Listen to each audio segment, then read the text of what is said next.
All right, all right. Yes, sir. Thank y'all for coming into the Real Sports Podcast. Ladies and gentlemen, do not adjust your computer or do not worry about your internet because it is what you see today. I am the host, the Q-Dogg. Yes, sir. Yes, sir. I am going to host the show today. And we were going to give the host, we're going to switch places, me and the host. So I am the host today.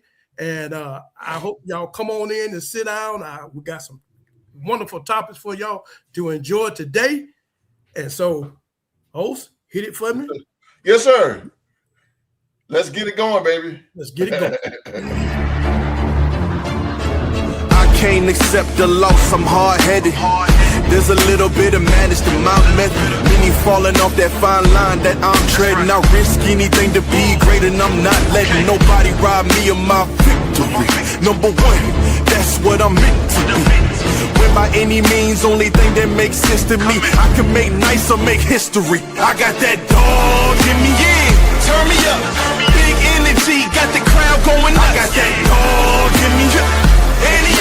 I take on anyone, I don't need a one-on-one. Got that dog in me, yeah. I'm talking all bite, no bark. I could rip your squad apart. I got that dog in me, yeah. I take on anyone, I don't need a one-on-one. Got that dog in me, yeah. I'm talking all bite, no bark. I could rip your squad apart. I got that dog in me, so what's up?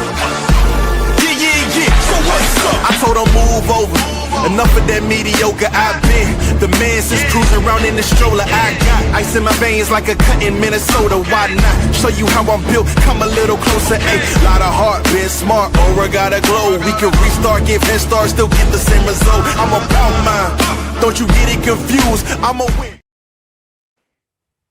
All right. Yes, sir. Thank you, host, for that wonderful introduction. Yes, sir. All right, we're just glad to be here today on this wonderful Saturday. We're a little late today, but, better late than never. We're still going to bring it like we do it at 7 o'clock, baby. Yes, sir. Yes, sir. Before I get started, I want to introduce these guys. I got two important things I need to say. First of all, happy Juneteenth. Everybody out there, is a wonderful holiday. We want to salute to all the ancestors that pioneered the way for us to be able to do the things we do today. So it's happy Juneteenth to everyone that's out there. 1865, baby. Yes.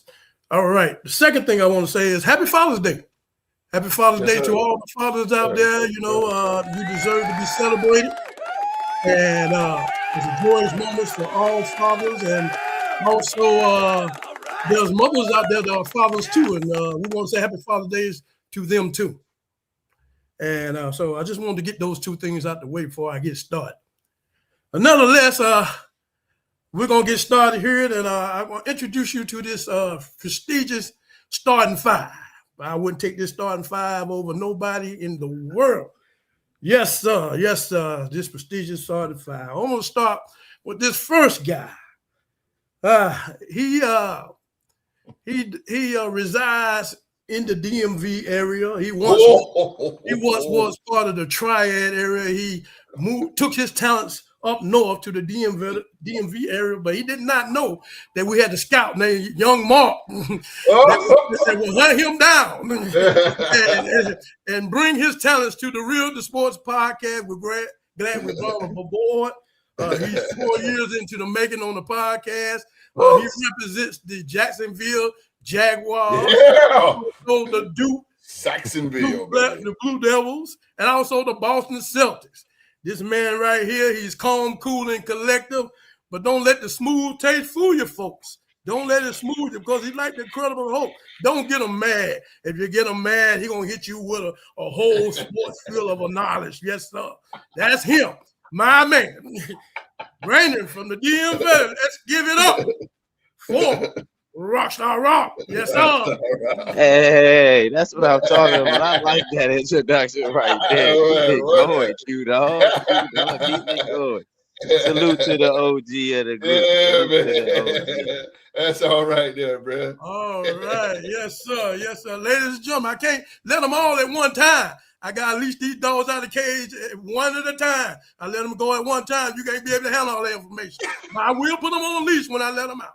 Yes, sir. This second man I'm about to introduce you to the podcast. He was never drafted to the podcast. This man found us. So the live chat do believe that dreams do come true, because this man right here was once you. He came through the live chat. He checked us out.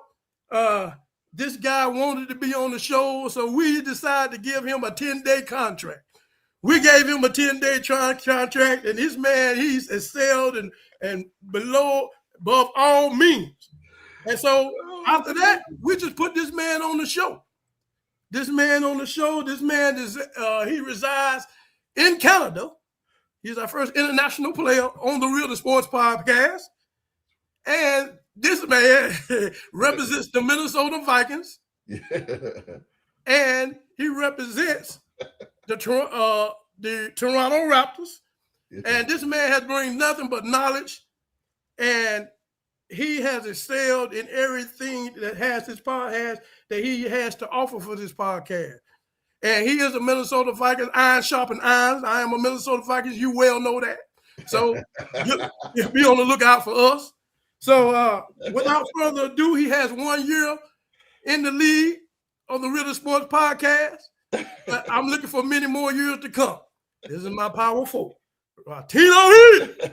Let's go. What an introduction. Thank you very much, Q-Dogg, brother. That was insane. I know, right? Yeah, you're right. You know, I made it 1 year, one season, I guess. So I'm no longer a rookie. So I got to start putting more on my shoulders, especially when we come into the season here. You guys can always expect the best, outside of the box thinking, some optimism, some positivity, and like a perspective that you guys don't usually hear. But I really appreciate the warm introduction. I am the Canadian Destroyer. I am Latino Heat.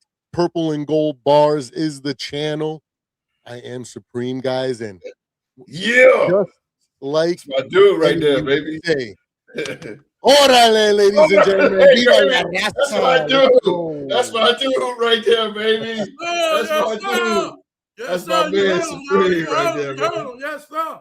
Philly G, what up, yo? What up? All right. Now, let me introduce this third member of this Real to Sports podcast. Hey, Supreme, this guy right here is a bundle of information knowledge when it comes to sport. Yes, sir. This man has been with the podcast since day one. That's why they call him Day One. Day One. Yes, sir. This is a very intellectual brother when it comes to sports. He knows what he's talking about, and he represents the Los Angeles Raiders and the Charlotte Hornets. Yes, sir. Yes, sir.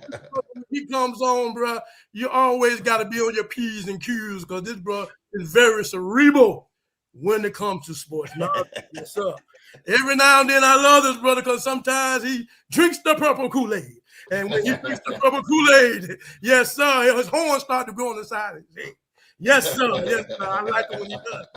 Yes, sir. He gets it in. Yes, sir. So we just want to welcome this brother in 6 years into the making from day one. Yes, sir. We're talking about Young Mark. Yes, sir. Bring him on in. The 2025 Real Sports Podcast MVP himself.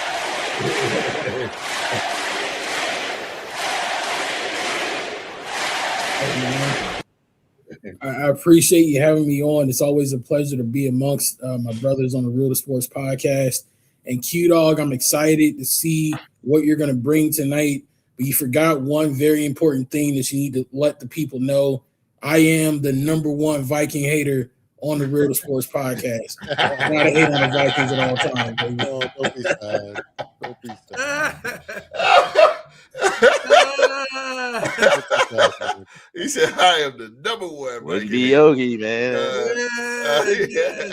Yes. That's crazy, man. Yeah, I ain't want to do you like that, yo, Mark. I had to bring you on in the right way, man. But this last guy, I'm telling you, I really feel like I am honored and privileged to be the first one to ever introduce this guy on the Sports Podcast. This is a special moment. This guy right here, you can always know when you hear this guy. You can walk by any basketball court, and if you hear somebody say, "Give me the damn ball," let's go. You know, 10 times out of 10, that is the host. Yes, sir. Give him the damn ball. Yes, sir. That's him. That's him. That's the host for you, baby. This man is the founder of the podcast since established in 2021. Yes, he is the reason why we are here today. Why this prestigious group today, he has put us together. He represents the Las Vegas Raiders. Baby. Also, he has been the defending Western Conference. Yes, sir. San Antonio Spurs. Yes, sir. This man right here is a man's man, a worker's man. He keeps everything glued together.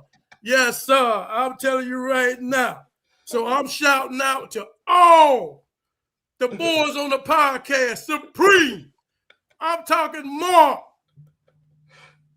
T-Rock, everybody in the podcast, Time 18, Mike and Mike, Zoe, Chelsea, First Lady, everybody out. His sister Tiffany. All of you get on your damn feet. Get on your damn feet. And I'm about to welcome the host of the Sports. Hey. That's what I'm talking about. Man, I feel like, boy, I feel like it's December 31st, boy. We waiting on the ball to drop. Hey, oh man, hey, bro, thank you. Appreciate you, though. Appreciate you, Q-Dogg Hall of Famer, man. Hey, thank you guys for being here with us. I ain't gonna go through the whole thing. Y'all ain't gonna leave that alone. I'm off tonight, man. But appreciate it, man. Appreciate the world welcome. Thank you for joining. We got a good one, man. The dog got some good stuff to talk about. Y'all sit back, relax, and chill out, man. Get some laughs in. You're having a hard day, hard week, man. Just sit down and just relax and just laugh at these guys because this is about to be a banger of a damn show. Let's go, baby. Let's go. Yes, sir. I got all hype. I got my boys. I got my starting five. My five would take on your five any day, baby. Yeah. Let's do it. Yes. Can I do you, Q? Well, bro, I mean, if you feel like you want to host. Well, let me do you because you're just so generous to us. Resigning in Winston-Salem, North Carolina. He is the OG, the legend. The man is too hot to handle and too cold to hold. This man is all about a money suits, gold rings, and gold watches, ladies and gentlemen. Yes, sir. He is the legendary, representing the mighty Minnesota Vikings. He's the host for the night, ladies and gentlemen. He is the legendary Q-Dogg. All right, what's going on, people? Yes, sir. I'm hyped right about now to introduce my boys. I got my boys in there. We ready. Yes, I love them, and I'm ready for the live chat to chime on in and do your thing, baby. Yes, sir. I'm ready for you to do your thing tonight. And I'll tell you what, I'm going to put your headset on because you're going to be on us tonight with the questions I'm coming. And I want you to be ready, baby. Yes, sir. Yes, sir. Get it ready. I love it, man. Philly G, what's up, Philly G? Philly G. Live chats real quick here. Barrel Proof Veteran. Young Janarius, who? Who's that? I don't know. Let's what's up, Sheila Dupree? Dupree in the house? What's going on? Spring, you got to clean up him, brother, because you got some. Uh-oh. Yeah, you got to get him out of here. He went all. Oh yeah, What's up, Master Proto? What up? What happened? Is happening? Yeah, man. Yeah, that's my boy Q, man. Then the Q with the introduction. That's what's up. Yeah, get him out. Get him. All I know is Jordan rules and LeBron drools. That's right. Ooh. There we go. There we go. All right, Q, floor is yours, brother. All right, fellas. All right, let's get this thing rolling. Let's get it popping. As we've been talking on the sports show and week after week, and we all been Max. Good sports analysts and watching sports all our lives pretty much. We like one thing we like a good competitive game. And so one thing I've been noticing, especially in NBA, we have lost some competitiveness. A lot of players don't compete on a level that we would like for players to compete. So I've really came up with 3 questions to break the sports world down, is to try to dissect where did we lose competitiveness in the games that we loved in what we call sports. And so I got 3 questions that I want to ask, put out there to my colleagues out here, and then see what we can do and also the live chat chime on in and see if we can narrow this thing down to a science, because that's what I do. First of all, we know sports start off as a child. You're asking your parents if you want to play on a football team, you want to roll on a football, baseball, basketball team, just a team itself, youth football, youth sports. And so I know that we have 2 youth football coaches on this panel right here. We're saying that we're looking at Supreme and the host. They both coach youth football, and also Rock has young boys in his family, and so boys, they somewhere down the line they eventually want to be in sports, and so that's something that we have to deal with them in youth sports. And so I have a question. Well, not the question. I want to say something. I got 2 key points when it comes to youth football. One fact is they say that 70% of American kids drop out of organized sports, not because they are soft, but it's not fun and it feels like a part-time job. All right. And the second one is focusing on most coaches are focusing on tournaments, games, rather than skill development in players, in practice. So, host, you can put the question up. Which one you want, brother? The first one. Coach. Okay. Article. Yeah. My question to y'all is, are the coaches in youth football coaching to make the kids competitive?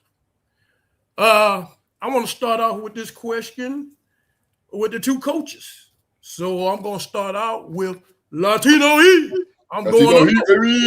Yes, sir. I'm going up the counter.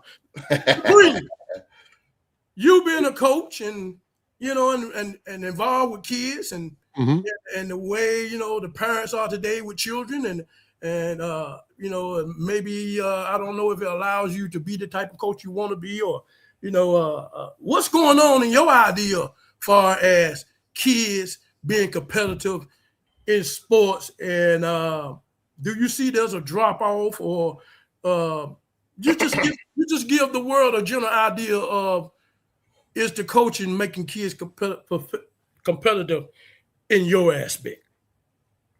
I think it does the opposite.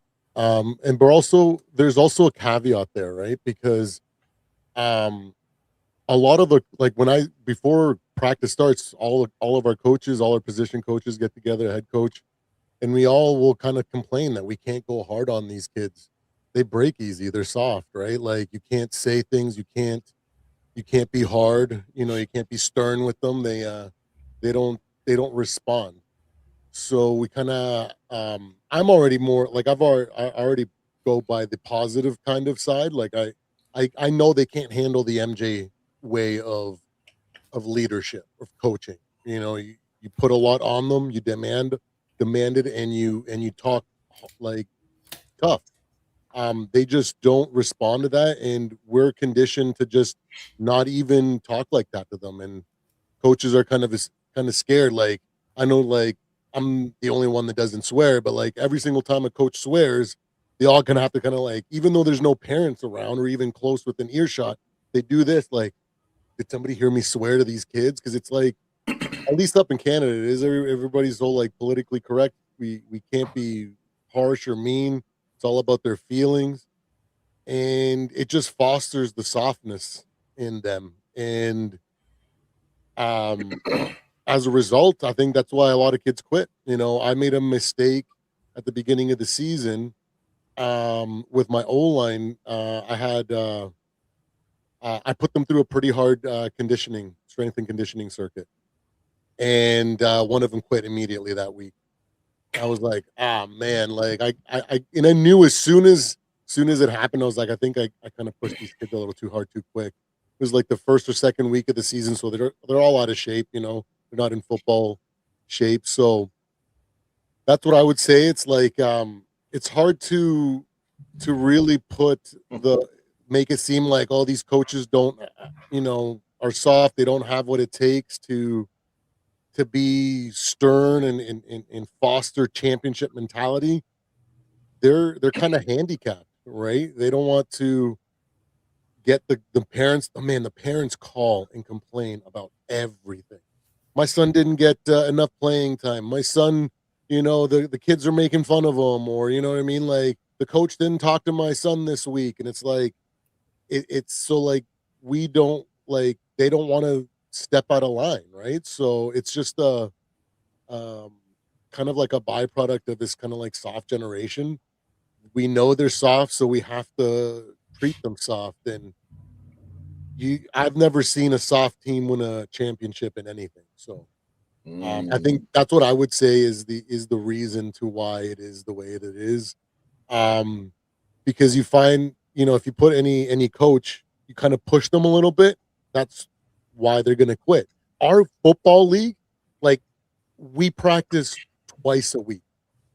Like, Oh wow. I know other leagues, and I know the high school teams in my city, they practice 5 days a week. Mm-hmm. You know what I mean? So whether it's like on the field walkthroughs and strength and train, we don't lift with them. We don't. It's just twice a week. It's an hour and a half, and most of the time we can't even do contact. So like we're just kind of hamstrung, and so I don't think the coaches directly are to blame. It's not like they're like soft. The coaching isn't the problem. It's just what they have to navigate, if that makes sense. Okay, let me ask you a question there, Supreme. You should be in the coach, and that's well described what you just said. Do you see any kids that come there that want to be competitive that you can separate from the other kids that really takes it seriously, that want to be something, that they when they lose a game, you can tell that they're mad, they're frustrated, they come back eager to play the next week? Or on the opposite, do you see kids that come and they playing around and you got to line them up, they're not serious about want to learn the craft and all of that? Do you see that type of the behavior in these children that come on this campus? Absolutely. I see both. So I see kids that are there that are just there for just to make friends and hang out with their buddies, to get out of the house, sort of thing. But I also have a handful of kids that take it seriously, and those are the kids that I pull to the side, and I'm a little bit tougher. I'll say, I'll be direct with them and let them know, like, yo, listen, you need to step up here. You need to be the leader. You need to tell these guys, you got to lead them. You got to be hard on them, because I can't do it. We can't do it. You need to be the leader on the football field. I put a lot more expectations on them, but they're the ones that, when they come off the field and the play didn't go wrong, there's an interception, whatever it is, they're angry. You know what I mean? Like, and you can see it in their body language, in their face. And those are the kids that I definitely try to push and put a lot more on them. But there are a lot of kids out there that they just don't care. They don't care what the score is. We could be losing by 50. We could be winning by 50. To them, it makes no difference. So, and then there's a bunch of kids that are just like right in the middle that they kind of go based on what the team is feeling. If the team is pumped up and they're having fun and they're taking it serious, they'll take it serious. Mm-hmm. But if everybody's got their head down, they'll put their head down too, So it's just a weird dynamic, just a weird era that we're in, I think. Okay. All right. Thank you, Supreme. Thank you for that. All right, let's go to the next coach. And that's the host. I ask you the same question. Are the coaches in youth sports coaching to make kids competitive? Great question, sir. AAU has really ruined basketball because AAU is all about money. It's a money scheme, man.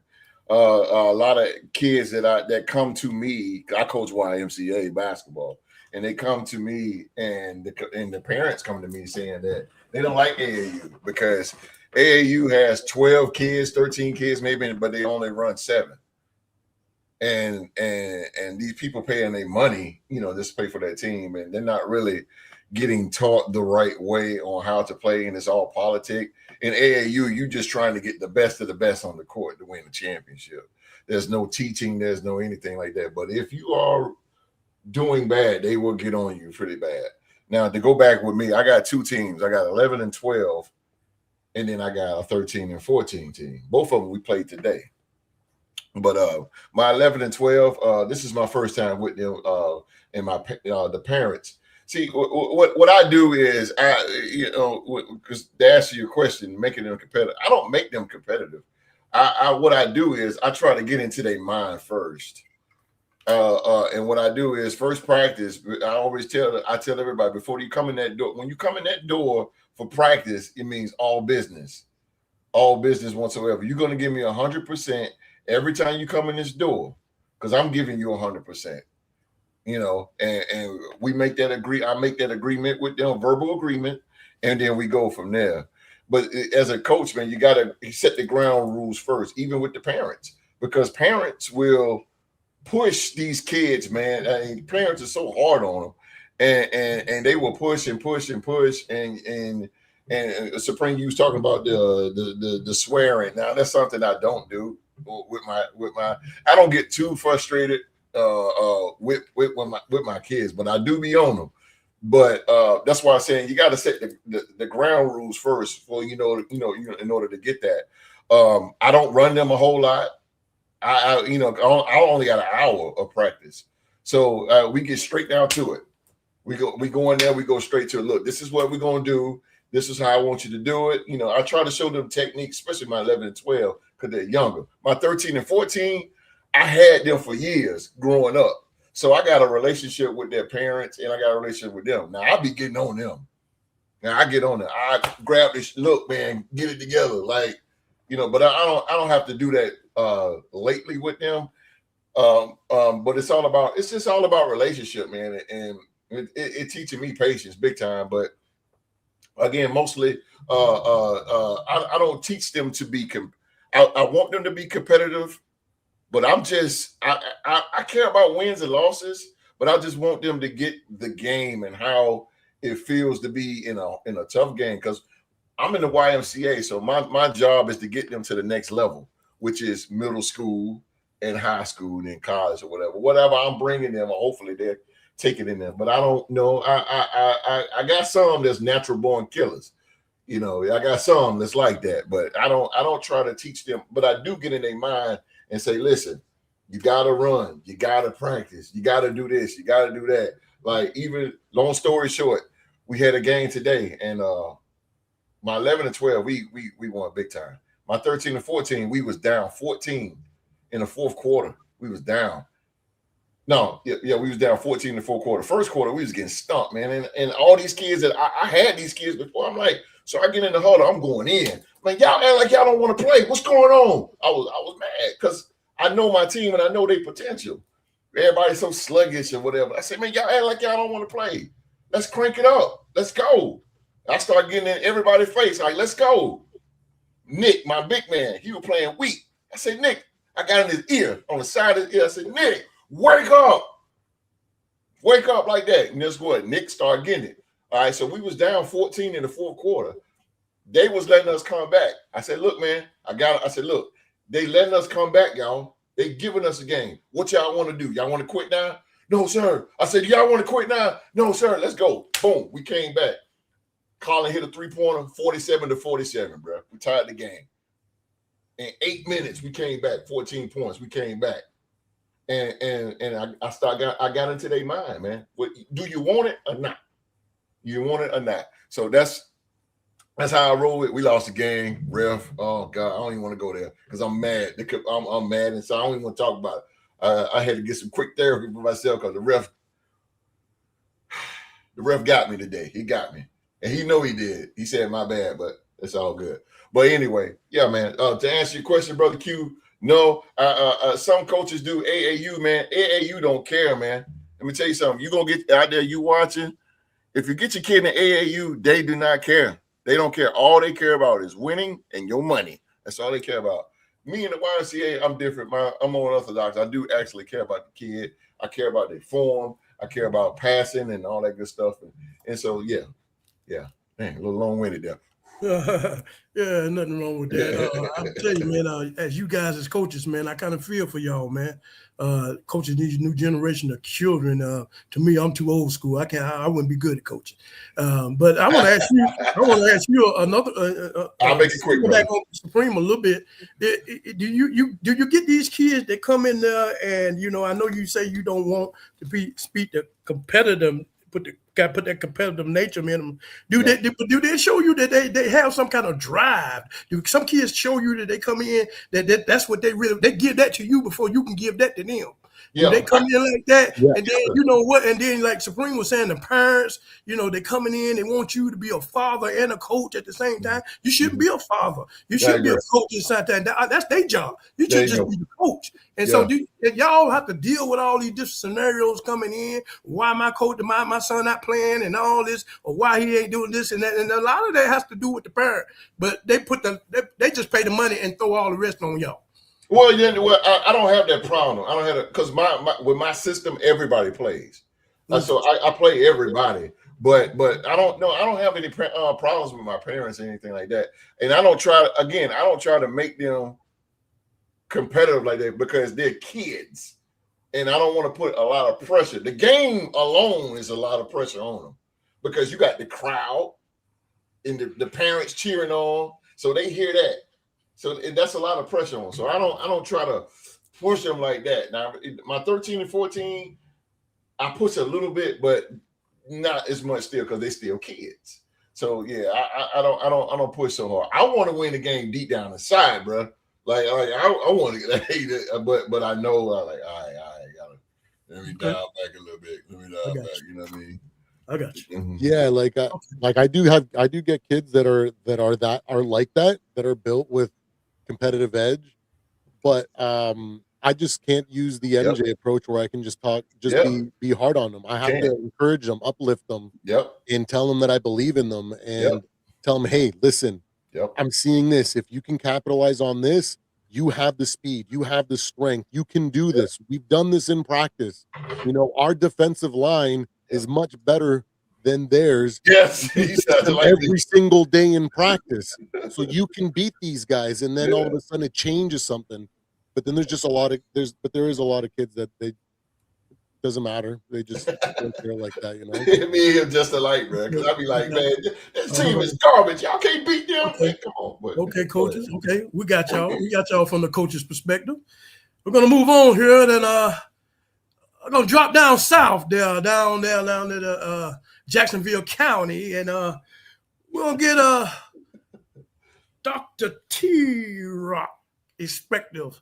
T-Rock, can you tell me, sir, are the coaches in youth coaching, sports coaching, are they coaching to make kids more competitive in your aspect, or what can we do, or what can be done to make kids, lean towards that direction of being competitive? some part of it, I think it kids are competitive. It depends on where they come from. You know, like Okay. if they got some kids come from different backgrounds than others.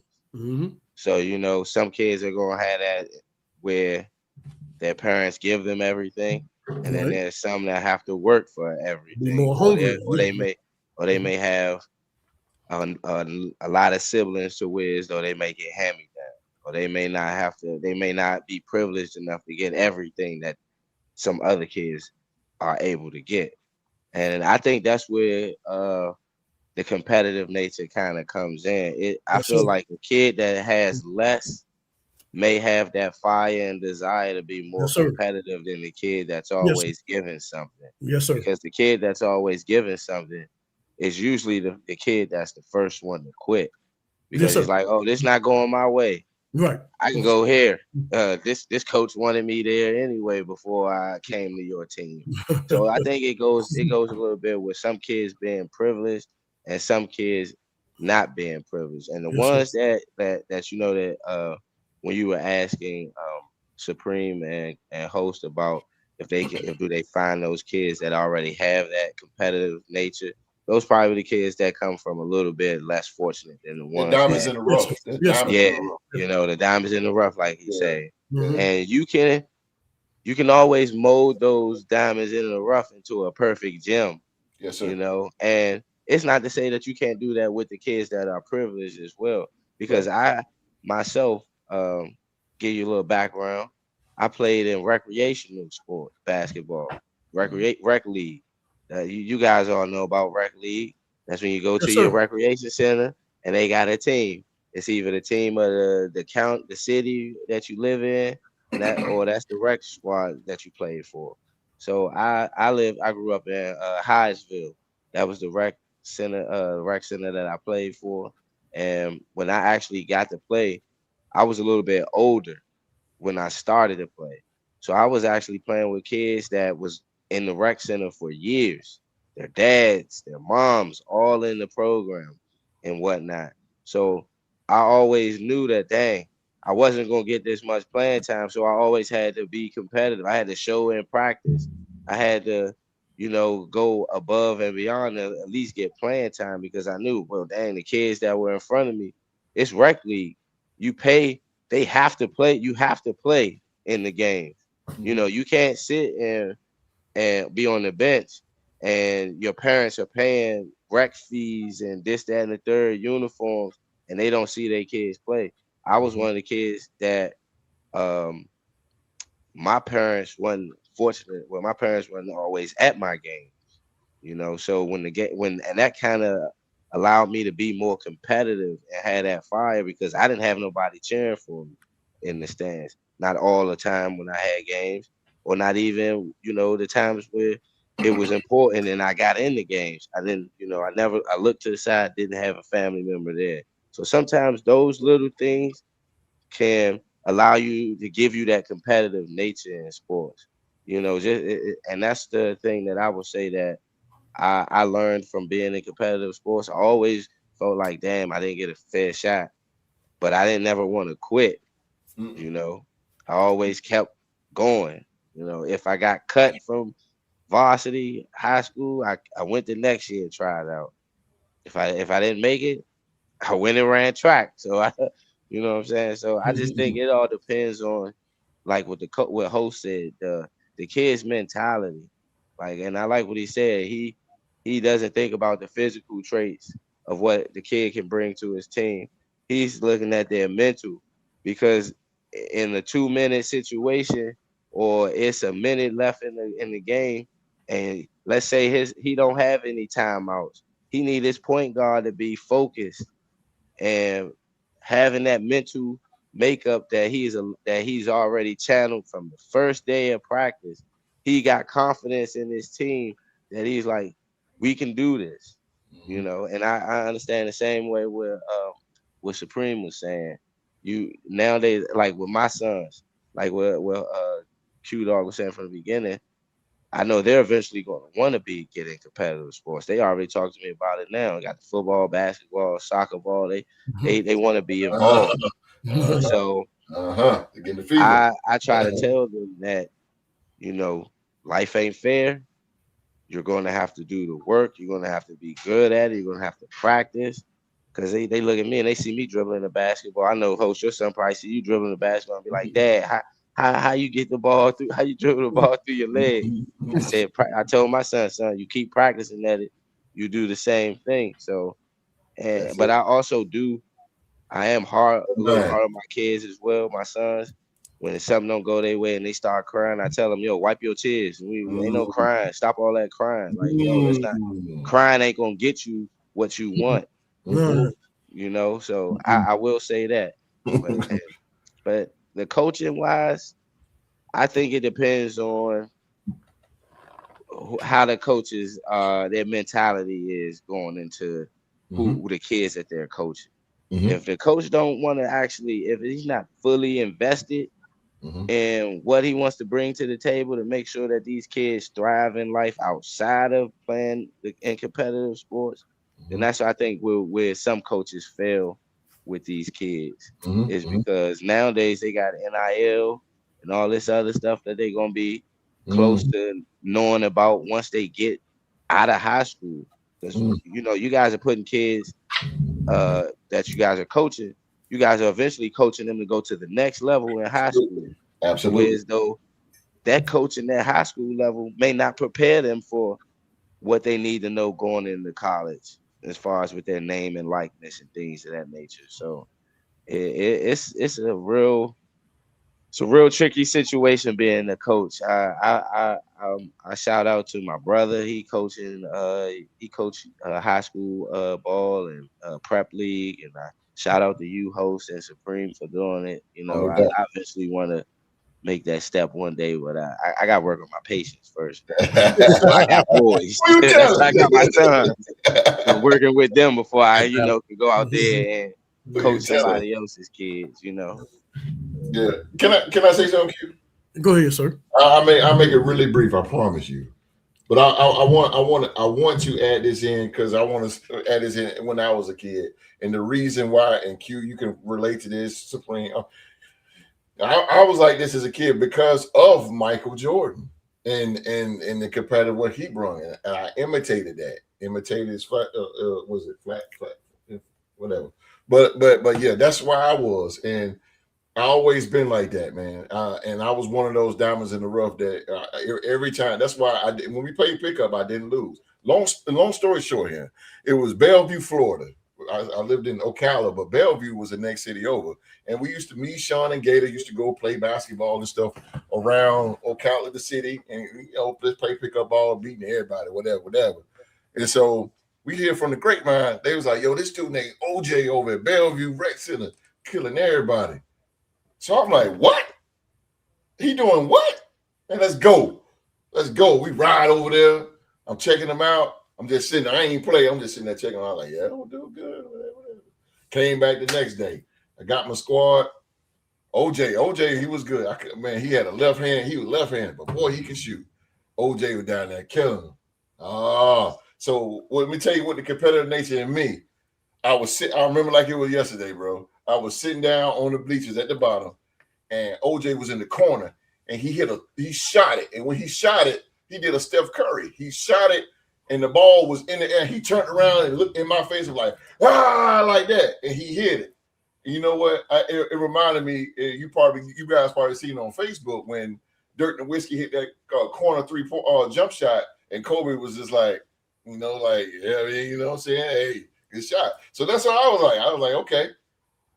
Next game, I was up. I told Sean, Gator, Vaughn, we call him 50 because he was number 50. He was our center, Vaughn, big 50. I said 50, and we had a guy named Kenny Dyer, and he was our point. He was the point guard, but he wasn't that good. Kenny sucked, but he had a good defense. But anyway, long story short, so I told everybody, I said, nobody guard him but me. I don't want none of y'all guarding OJ. None of them. Nobody. OJ scored 2 points, bro. we beat the brakes because in street ball we go to 12 by ones. You hit a 3-pointer, that's a 2. Man, we end up beating them like it was like 12-3. I walked off competitive, like yeah. So I ain't get up in his face and nothing like that. I just went when we beat him, I went and sat down, bro. But I say that to be saying, man, the 90s basketball, man, and yeah, bro. You know what I'm saying? The 90s and the 80s is what got the competitive. Q as well, but Supreme as well. Like we seen those guys, those athletes. All right, host, shut up. Go ahead, Q. Can I add just one thing too?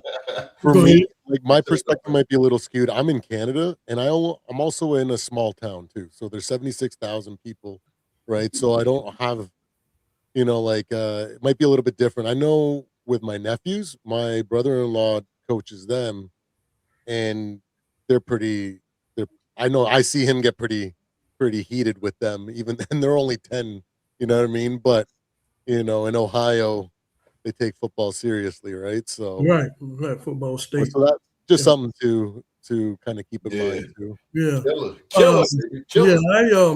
Hey, Supreme, kill that. Get that right there, Supreme. Go ahead, Q. Yeah, I appreciate that what you said, Rockstar Rock. I can relate to what you're saying when you're saying that it depends on the environment that the young man comes from, because I do that most of the unprivileged kids, they are the most successful, because I believe that really they're the most successful because that's really in their mindset that they know as a young kid, that's going to be their ticket to get their family to success. So through the stuff that they're going through and with the struggles of moving and getting things cut off, lack of food, lack of clothing, they go through, they know that I cannot do nothing about it. But if I stay strong in this craft and I fight with all my might, I can put this family on top when I get to leave. That's those guys excel more than, but these other young men do not understand, because they just don't understand him, because they're not in that situation. Their life, they live a life better, so they don't have to take it the way he takes it. He has no choice but to take it that way. And I understand that. I appreciate you saying that. I see you like that all the time. Yes, sir. Yes, sir. I like it. Yeah. So we're gonna go to Mr. Marcus. Mr. Young Marcus. Yeah, he just sitting back patiently. There you go. He's the youngest one. Like he's in the big chair at the White House, and I know he's just eager. He's chomping at the bit. He ready to go. He ready to give you good information. He's a real cerebral brother, like I said, ladies and gentlemen. Yes, sir. So, Young Mark, can you please tell the audience and the people in the world that listen to the Real to Sports podcast, what is your take? Are the coaches in youth sports coaching to make the kids competitive, or what is your insight in this question? I think that it goes back to something that Host talked about when he was speaking. Coaches have to develop relationships with their players to know which buttons to press to get the best out of them. The yelling and screaming and old school, like Bud Grant style coaching might work for somebody like Host, but then for somebody like me, I might not need that. I might need something that's more in line like Coach Prime, like more like, hey, don't yell at me, but tell me what I did wrong, coach me up and show me how I can get better. It just depends on the player, and the only way to know which button to press is to have a relationship with them and get to know them. I think back to my time in youth sports, and one of the first things that my high school coach, Coach Wilson, one of the first things he did when he met with us was he asked us, what do you want to get out of this? Like, what is your reason for being here? That was the first thing that he was asking us when he was handing us the uniforms during the first day of practice. And depending on your answer, depending on if he will let go and hand you the jersey or not, because he was weeding people out before we even hit the field. And also it helped because he would develop relationships with us outside of the field. So he knew, all right, if I need to get something out of Mark, this is what I got to tap into. If I need to get something out of Rock, this is what I need to lean into. And also think about one of my other coaches, Coach Laws. Coach Laws was one of the people where he set a standard for us, where he was just like what you see in the movie with Coach Carter.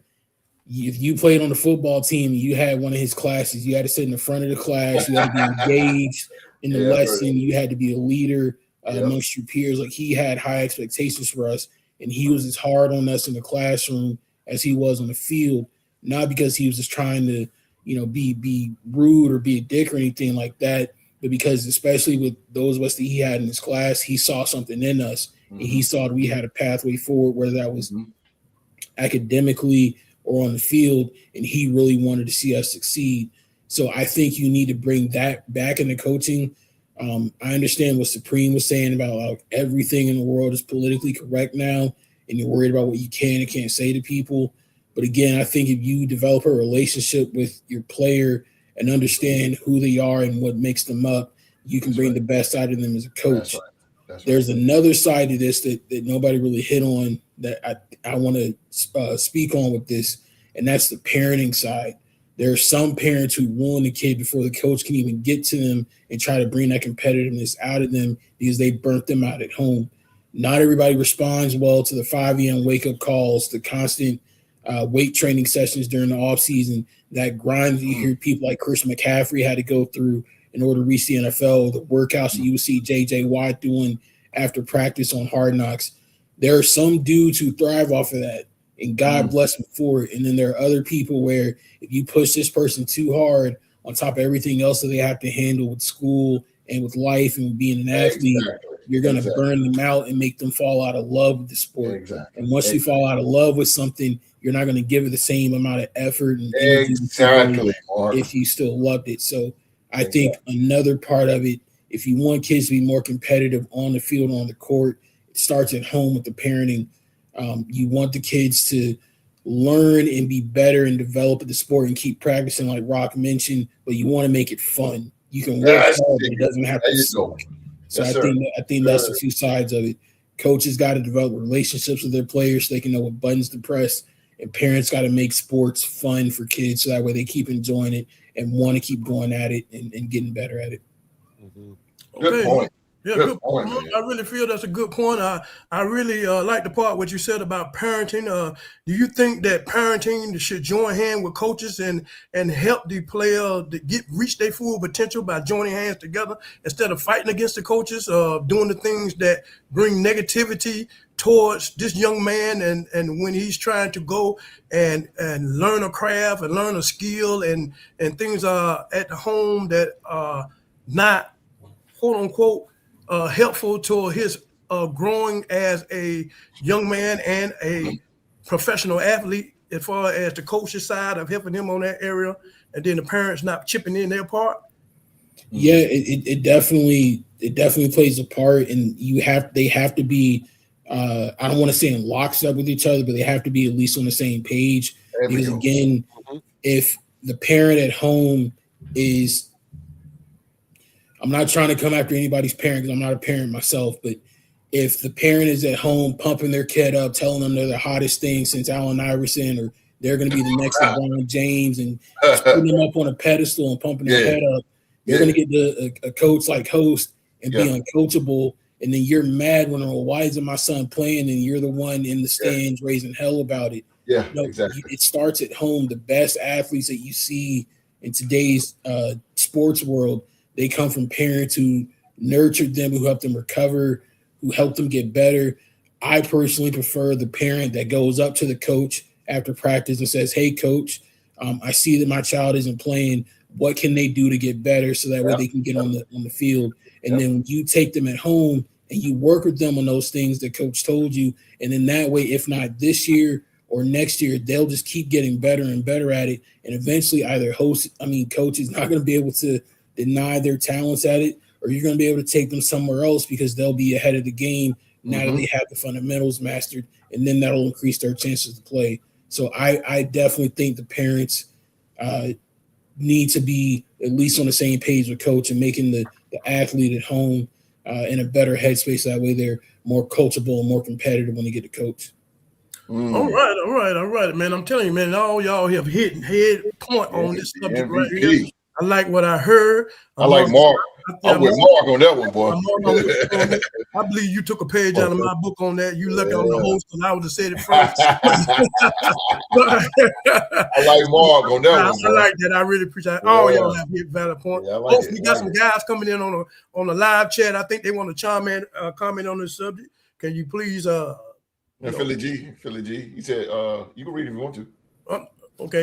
Okay, they can transfer. I'm just playing, but yeah, I agree, Mark. Okay, some people said some things before. Allow the coach to teach them to develop the dog in them. Allow the child to see the world from another lens. That's a great point. That's a great point. Dalton Vincent again say no, this should stay hands off. I think he's talking about the parenting. Hey. Yeah. What's going on? Hey. All right. You want to host? Check on my coat getting right. I'll put everybody on the clock. Yeah, everybody. Right. Everybody come on in. Yeah, anybody else coming in host on that subject? No, sir. Okay, all right. Then I appreciate all y'all on that particular subject matter right there. All right, let's move it up to the next level when we're coming from youth sports and maybe high school. We're going to take it to the collegiate level. And one thing about the collegiate level, especially what they have installed now, is the transfer portal. Yeah. And it allows players to move on and then go to other teams where they figure teams that they're currently on does not fit well with them. I pull up a couple good points about the transfer portal, the positive and the negative. The negative part, it says that it teaches them to run from their difficulties rather than facing challenges. Developmental grit and earn playing time through hard work. The positive part says it empowers them to escape toxic environments, find better coaching and better playing time. I know that we have two guys on this podcast that are very, very adamant into collegiate ball, especially collegiate football. I hear them talk all the time. So I'm going to let these two guys talk first. And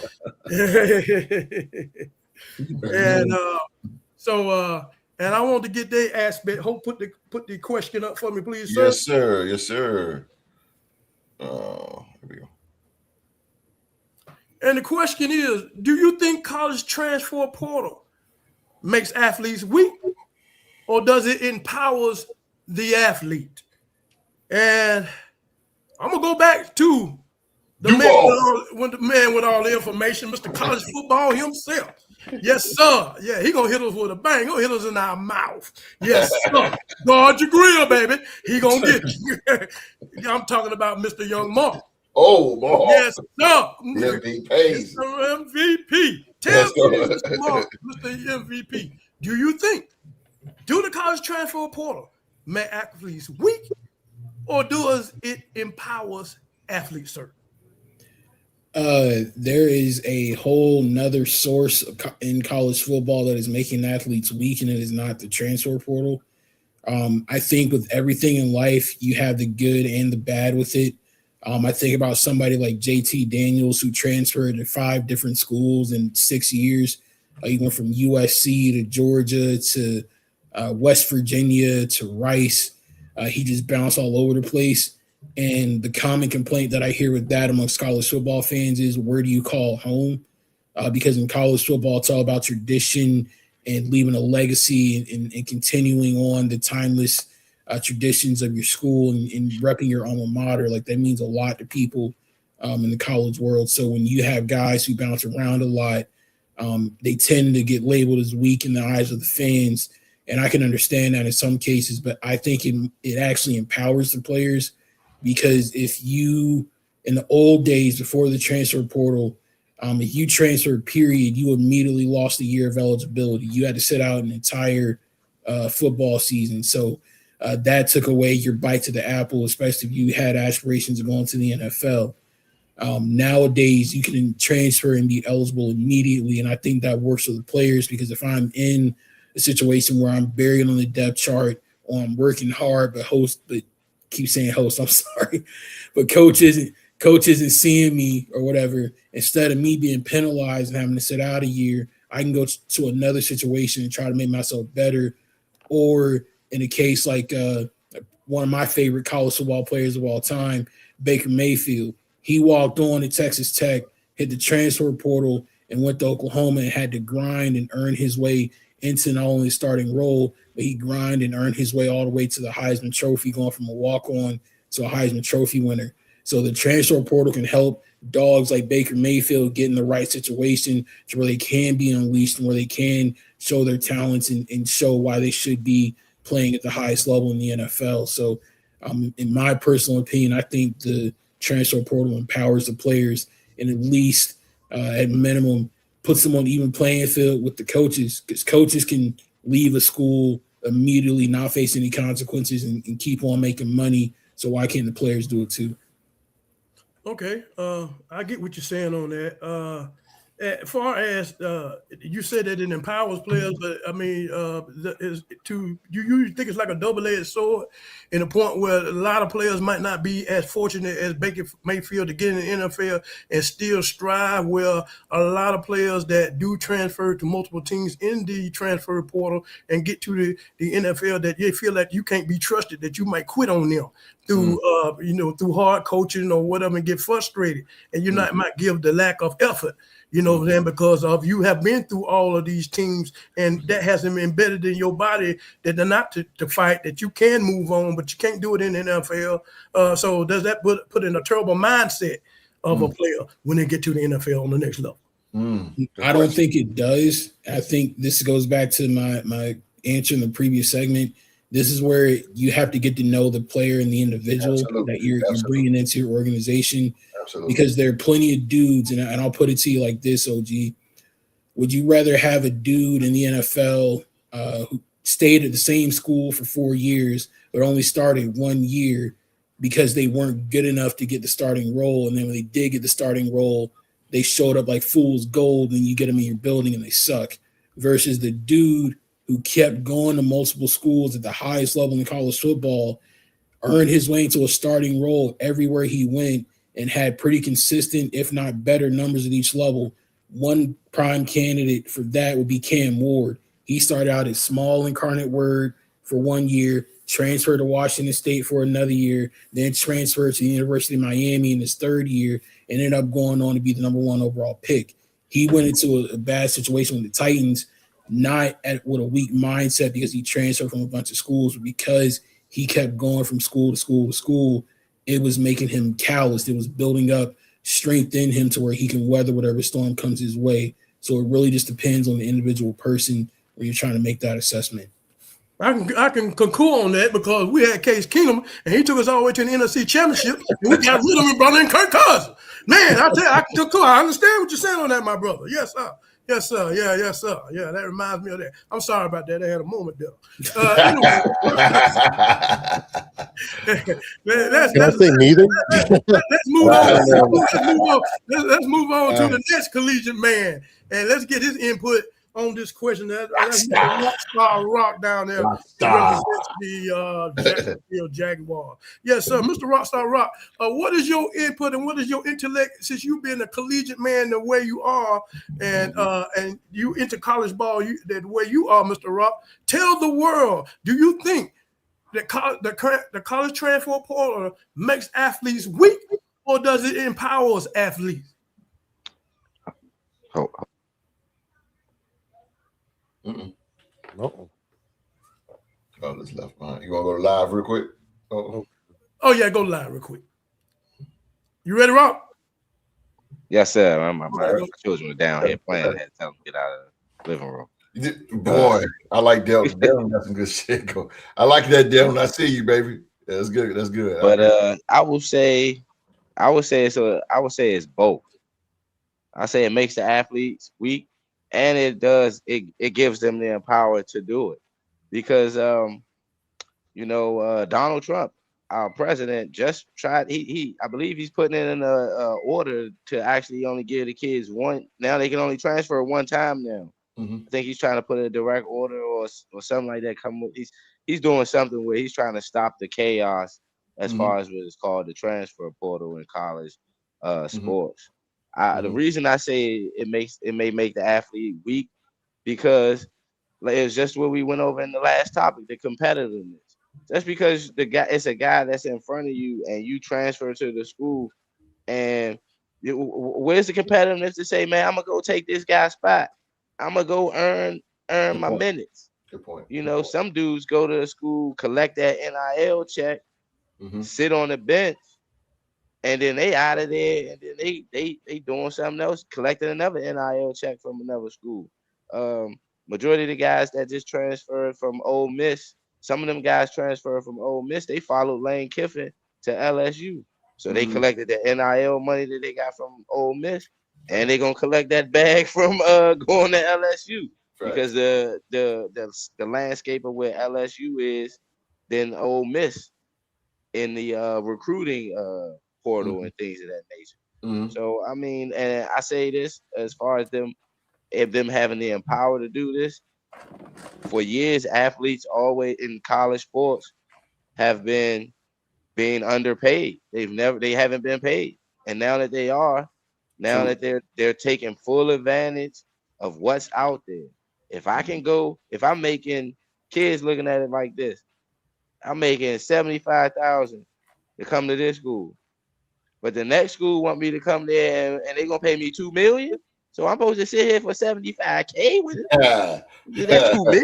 You know what I'm saying? Kids don't make that type of money. Right. Somebody paying me 75K and then they told me they want to pay me $2 million. I mean, hey, I know that's right, bro. $2 million a year. That you making $2 million a year. That's right. A lot of fun. I mean, excuse me, money. Yeah, That's a lot of money. You know, not for your average. For your average person, that's a lot of money. For someone who may see make more than $1 million a year, that's chump change to them. So facts. But that's why I say it's a little bit of both. It takes the competitiveness, the fire out of wanting to, go somewhere and beat someone out for their position. Like when we played in competitive sports, if somebody or if we played basketball out in the street, if somebody was, they be like, hey man, I think my guy right here, him and his squad, they like Ho said, him and his squad, they was going to other spots to dog people. I remember that because my peoples used to do that. We used to go to different rec centers, run and shoot, go up there, and we'd be playing people. We'd be playing a 2-3 zone in street ball. Because we was undersized. We was playing 2-3, running people out of the gym to the point we was sitting down on people on the court. So that competitive nature that we had growing up, I think is gone. That's why I say the NIL kind of makes the kids weak because it's telling them, all right, I can quit and go somewhere else. Just like in the job field, they get a job, they might not like the job. They gonna feel as though they can quit and go to another job. But it also it's empowering to them. They can do it until somebody says, hey, we gonna stop all this transferring to different schools every year. We're gonna keep seeing it. I agree, Rock. Okay, Rockstar Rock. I want to ask you a question. I really feel that you talked about the NIL money that they're making, and they can go make 75,000 here and go make $2 million here this well. And the more that you increase and putting money into their pocket, the more fight that you take away from them. You know what I'm saying? I might, why would I want to go to the NFL? I got $2 million in my pocket right now. I can live off. What's the use in going to the league? What do I give a damn about a Lombardi trophy? What do I care nothing about that? I mean, to me, you great athletes to start. They the ones want to put it's about putting your name up there. Your money can't put your name up there. Your money can't get you in the Hall of Fame. That's right. You know what I'm saying? So that's the part they're leaving out. That's the part they're forgetting about because you're putting that dangling that carrot in front of them. Yep. And so when you dangle that carrot in front of them, that takes away what we like. That takes away what we like in sport, the competitive and this and that and that and this. And so you take it's like you're draining them. You're draining that competitive. You're pulling the very thing that we want in sports out. Yeah, so I can understand what you're saying on that. And that's why I said, because some of these kids now, some of these guys that's getting drafted, if you notice, some of these undrafted dudes, they quitting before like Squirrel White went to Florida State. Facts. 25 years old. My guy quit in OTA. He went undrafted and quit in OTA. When have you ever heard of a dude undrafted go to OTA and want to quit? You got money already? You got money already? Yeah, from NIL. All right, there's no need to be hungry. There's no need to be hungry. I disagree. Another dude there too, a defensive tackle. When I got millions of dollars in my pocket, why it just doesn't seem logical to them. Why fight to get on the NFL roster, you know what I'm saying, and make the league minimum, if that, when I got all this money I got from the NFL, NIL, you know, it just don't make no sense. And that's what you're putting in these players. You're taking away the fight. They got a choice whether they want to continue or not. You know, and that takes away the fire. That takes away the fire to be one of the best, because you don't want to. You got big money. Go ahead, Mark. You want to chime in? I disagree with Rock and OG on that, because I think in the case of Squirrel White, I don't think it's a situation where the money or the transfer portal or college made him soft. I just think that some dudes come to the realization faster than other people that there is a huge difference between college football and professional football. Like being a professional and getting coached by professionals in the NFL, it might be a situation where they had a coach who's like Supreme, who doesn't swear, who doesn't yell, who just, you know, is hard on them, but like is pretty chill about them most of the time. And then they get to the NFL and they got to deal with Q-Dogg, and he's mad as hell and yelling and cussing and screaming at him for him to move his behind. For some dudes, that's a shock that they can either avoid or get over, but that's more so on the individual person. I don't think that's necessarily a negative sign of them, you know, getting paid or being in the transfer portal or anything like that. So you're saying a hard coach, they would let their emotions get in the way. I'm just saying that could be an example of why somebody would leave if they realize, like, hey, it's something about this professional level that just isn't for me. This isn't where my heart or my passion is. Let me go do something else. I would rather have him do that than to have him do like Homeboy did with the Colts and literally retire on me at halftime. You know, who, Vontae Davis? Yeah. You know, what you're feeding to me is that you can come from youth football and come all the way up to the game that you love, get NIL money, and then you decide that if you want to go to the next level in NFL, and because of a certain coach or the way the NFL is on a higher level, held you account to a higher level, something that you don't want to go through from the time that a game that you love in your heart, you let something like that take it away from you. Yeah, that means you have to fight harder. To me, you have to fight. If that's the game that you love, can't put that. Money can't put that love in your heart as a kid. So if that's a game that you love and you know you always loved it, they can't take that away from you. You love it. I think Squirrel White, didn't he come from Kansas? Wasn't Squirrel White? Did Squirrel White go to Kansas before he came to Florida State? Mark? I think so, but hear me out. Maybe it's not that, but would you rather have him realize this isn't for me in OTAs versus him just collecting the check and faking the funk and then getting out there on the field and playing like crap and you've already paid him? I'd rather for him not to have the NIL money to make him feel that way. And also, how many I'd rather times for him not to have that NIL money to make him feel like OTAs for him ain't for him. Here's one more thing for you. And host and Supreme can chime in on this because they can understand it from their perspective as coaches. How many people play sports because they're really good at it or they have the size or the body for it versus how many people play sports because they actually love the game? A majority, if I had to guess, I would say a majority of the people that play sports play because they are good at it or they have the size or the body for it, not because they have an undying passion for the game. Maybe at the high school level. At the college level now where it's changes. Yeah. Right. But also I want to answer your question where you said, like, I understand where you're coming from and I get being very sympathetic to people and, you know, their demeanor, their sensitivity or their likes and dislikes. But That's the exception to the rule, Mark.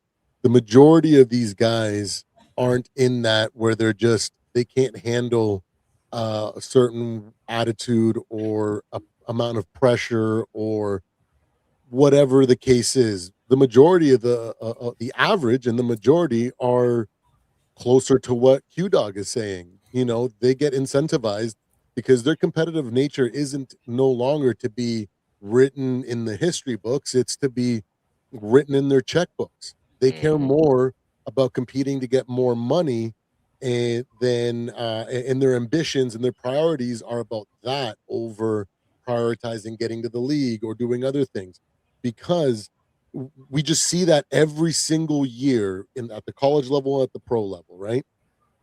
So that's what I would want to say. Like I get that there are people that are exceptions to the rule both ways. There are some guys that they just can't get a fair shot, no matter how hard. Even if they are as skilled as the number one, they're never going to get the shot. So the transfer portal makes sense to them. And there's also other guys that are like they get to based on their region, they get to their state college, and they can walk on, but it just doesn't. Their coach, their system doesn't fit, and they need to move to a place that nurtures them. I can concede that both of those do exist, but those are the exceptions to the rule. The vast majorities, it's like a bell curve. It's right in the middle, right? And so when this is the problem. If we go to the answer, does the portal make the athletes weak or does it empower? Like Rock, I think it says it does both, but we're at a stage now where the bad apples are kind of have ruined it, right? One or two guys that are in there just transferring because they can't cut it because of their ability, not of their situation, are transferring over and over. The bad apples that are transferring because of money are making the other guys that would have legitimate reasons to use the NIL get screwed over, right? So me personally, to answer your question from before, would I rather have a guy that bounced around in the NIL or a guy that stayed at one place and was just slightly above average? I wouldn't choose neither.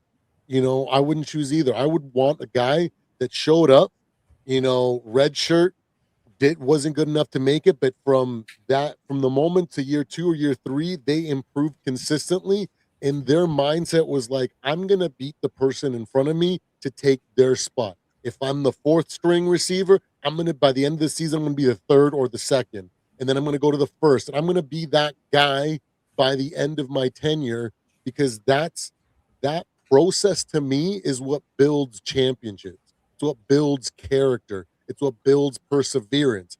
And if I'm looking for professional players, that's what you need to win consistently, long term. That's how you find franchise players.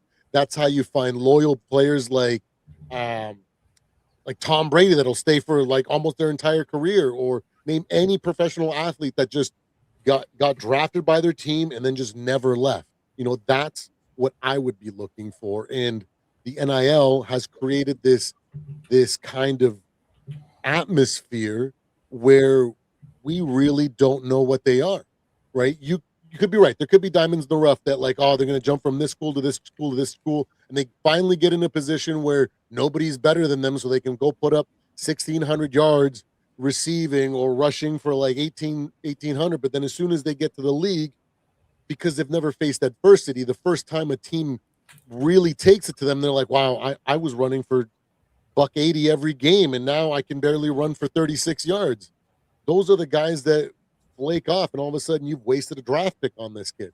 You know what I mean? So that's why I would say I'm more of heavily restricting it. So the people that are the outliers, that are on either side, the ones that legitimately need it, actually use it.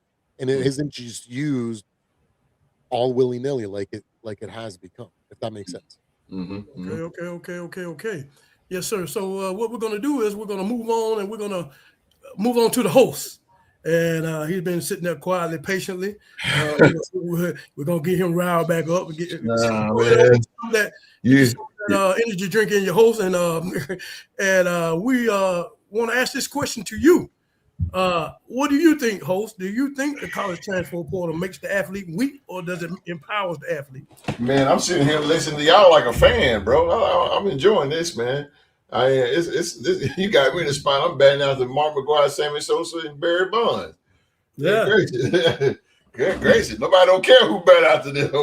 Oh my goodness. This is good, man. I just listening to you guys, man. I first of all, let me just admire it. Just let me just admire Q-Dogg for this discussion. And this is great, man. And I'm just a fan watching y'all.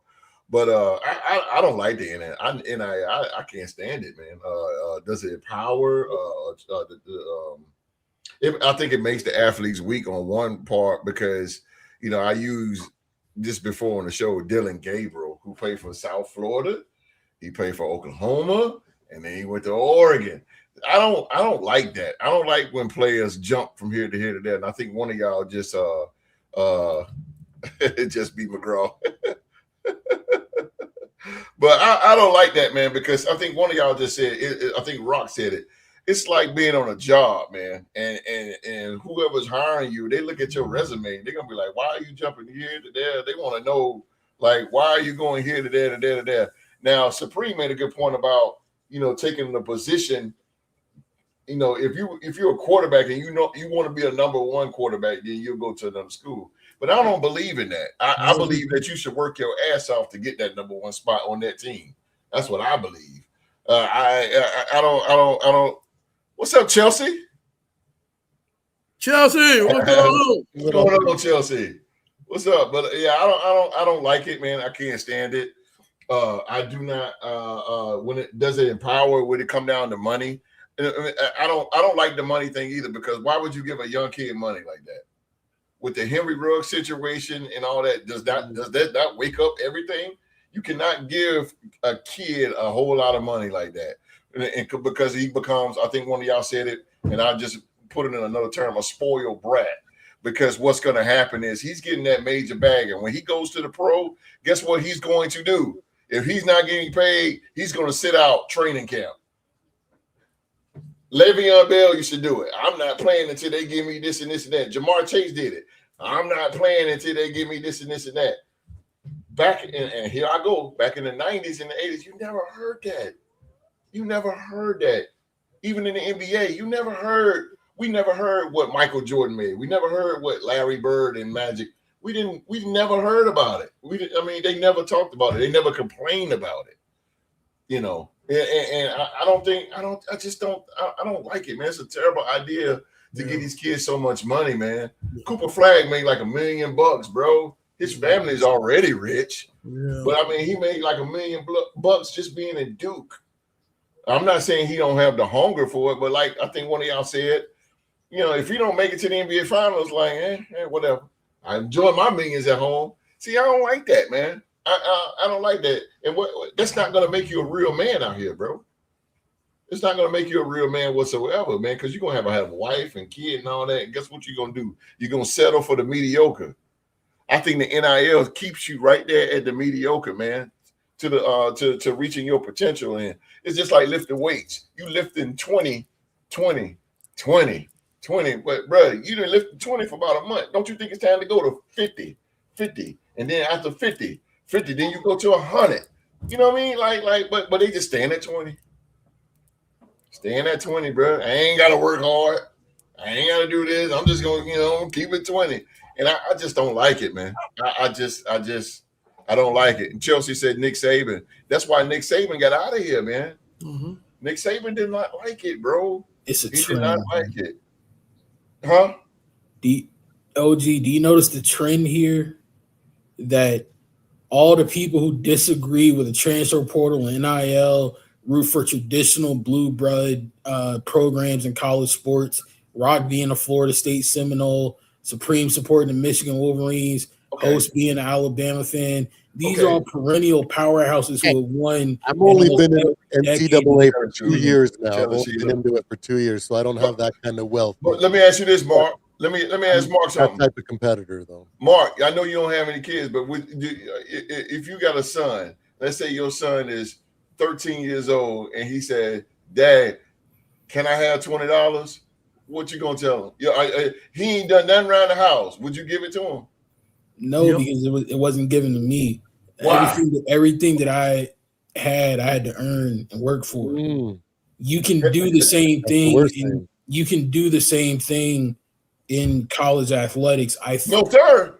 I believe the solution to all of this is collective bargaining agreement. There needs to be a CBA between a players association representing the players of college athletics and the NCAA itself. And you need to start giving these players contracts similar to what they have in the NFL, where you have to meet certain incentives and meet certain goals and certain statistics in order to trigger your payday and get that money that you're trying to get after. That's, I think, what I think is a solution to what everybody wants. Host, OG, Supreme, and Rock, you guys get your old school disciplined football players who love the game. And on this side, in the new school world, we get college football players who are getting properly compensated, putting their bodies on the line to make millions and millions of dollars for these organizations and these universities. So I personally think that's the perfect middle ground. Give them incentivized contracts and make them earn the millions of dollars that they're getting in NIL. I'm gonna say this, and I promise I'm gonna shut up. I'm gonna ask Mark this a question. I'm gonna get real now. You ready? Hey man, let's go. All right. So let's say you sit down, and let's say you meet a girl, right, a woman, and you guys, how many boyfriends you had in the past? And she said, about 60, 70.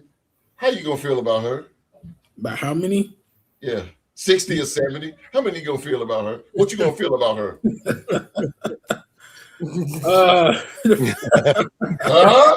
He'd be 71.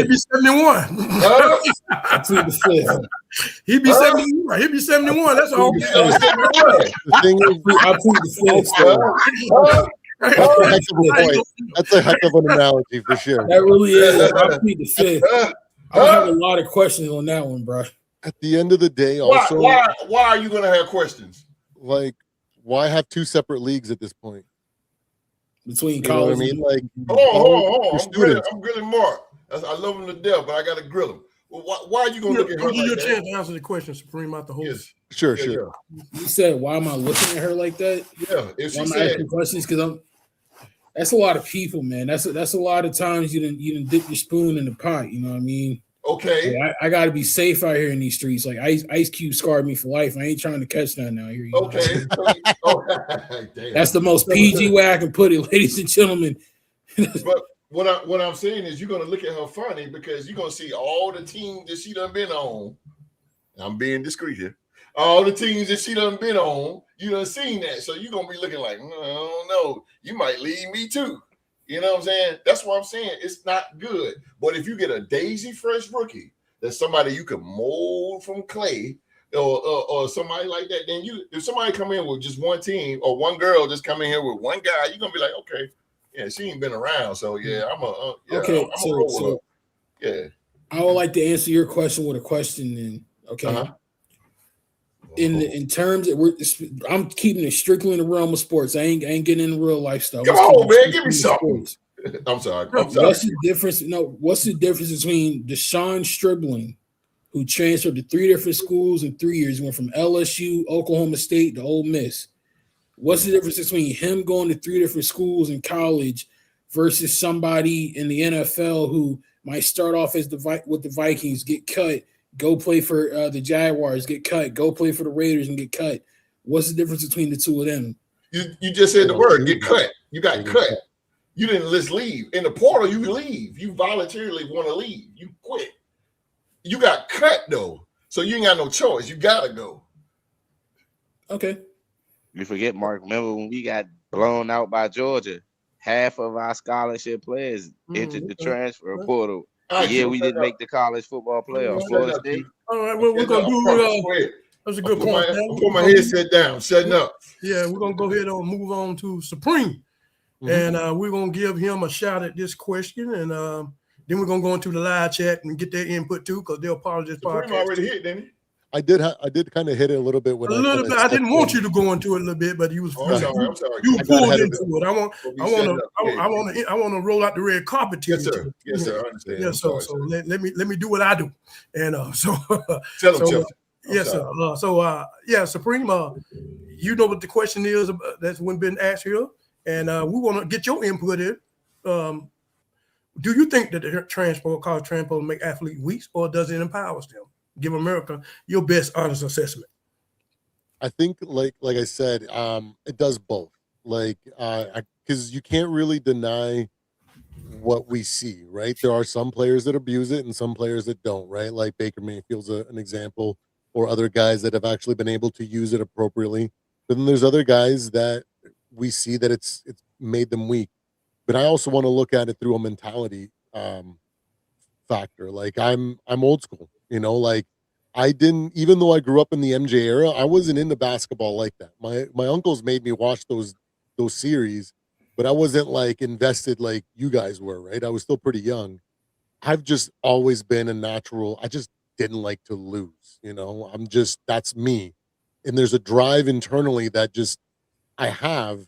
If I see somebody that's better than me, I just want to be better than them, and I'm going to do the work.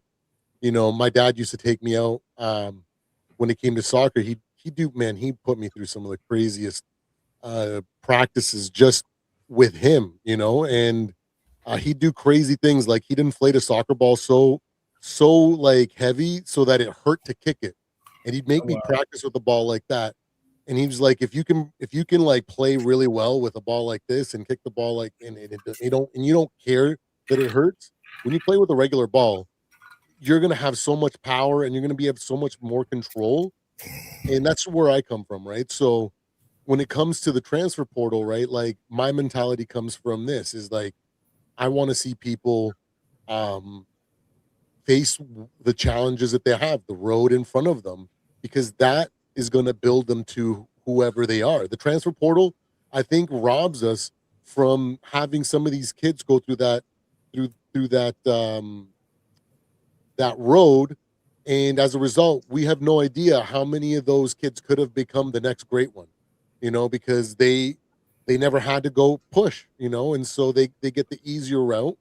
And I just, being a Christian as well, we embrace suffering, because our lessons come from the suffering that we get through the hard times. We get perseverance, we get mental fortitude, and we overcome that way. So for me, I do see that it makes them weaker in one way, but I also understand where Mark is coming from. I'm Hispanic. I'm also a minority, a visible minority, right? So I understand what it's like to not have access to things too, and want have care for that at the end of the day, I don't want to make rules based on the exception. I want to make rules for the majority. And if we can come up with rules to make it go so that it makes sense, then yeah, for sure. But I don't know if that is possible. It's probably more likely that you just have to get rid of it. And it sucks that the few have to suffer as a result. But I think it does both, and more it weakens than empowers. Though, if I'm going to go a percentage, I'll go like 80-20. It weakens over empowers. Okay, all right. That was good points from all of you. We got two to split. Rock and Supreme. Mark is on the empowerment side, and the host is on the weekend side. I really feel I'm kind of old school, and I kind of relate that sports as well as like going to a job. And every job you go to, there's going to be people that you cannot stand on the job, that you do not like. You're going to have to work with people you do not like. I promise you that. But you got to get over that to accomplish one common goal is to get paid and go home. You know what I'm saying? So I think that I'm old school. I think that if you don't work out, the hell with you. That's just it. You just got to go home and work on your craft so you can be better. I mean, I'm trying to send you somewhere else. You know what I'm saying? So you can get on a team that'll fit you like a puzzle where you can succeed. But somewhere down the line, like I don't know who said that, like Supreme said, when you come back to the NFL, now you got to do it again. You got to run against that wall again. What you gonna do this time? You can't keep running against adversity and keep running. I don't believe in that. I just don't believe in it. So that's just me. Y'all put up good points. Host, where you at, host? Oh, yeah. Okay. I don't see your face. Okay. I'm just setting up. Okay. All right. Now, going along with that, y'all host, can you put in the live chat? Let them get an input in. Did any of them have something to say about the transport portal thing? Well, I tried to was Chelsea. I think Sheila had something to say. I think that Coach, what she say? Honestly, the one who really ain't that great are the ones transferring multiple times. True. Well, you need to step your game up. That's all I got to tell you. Let's go to the next. I mean, but Ken Ward transferred 3 times, went number 1 overall, though. Okay, Mark, let's move on. There's exception to the rule. Supreme, Sheila Dupree says, I traveled the hard road and made me who I am today. Strong as hell. There we go. Old school. All right, who else? Q-Dogg said, the hell with you. What I say, I mean, if you can't, I mean, you got to practice to the point where somebody's practicing harder than you. Larry Bird used to say that I used to shoot 500 jumpers. I ain't coming off because he's somewhere magic shooting 700. You know what I'm saying? He know that he's got to face the ultimate competitor, so he's going to compete more. You know what I'm saying? So if you don't want to get you get to college, you're in a high school, you go to other talents around you on a collegiate level, and you can't make a cut to mustard, the hell with you. I ain't finna transfer you no damn well, put you on no card to try to put out the greatness in you. You need to step your game up.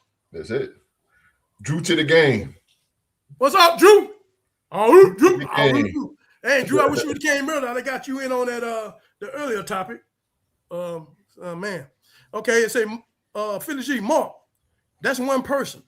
The reason they got taken was because they went somewhere they could finally shine.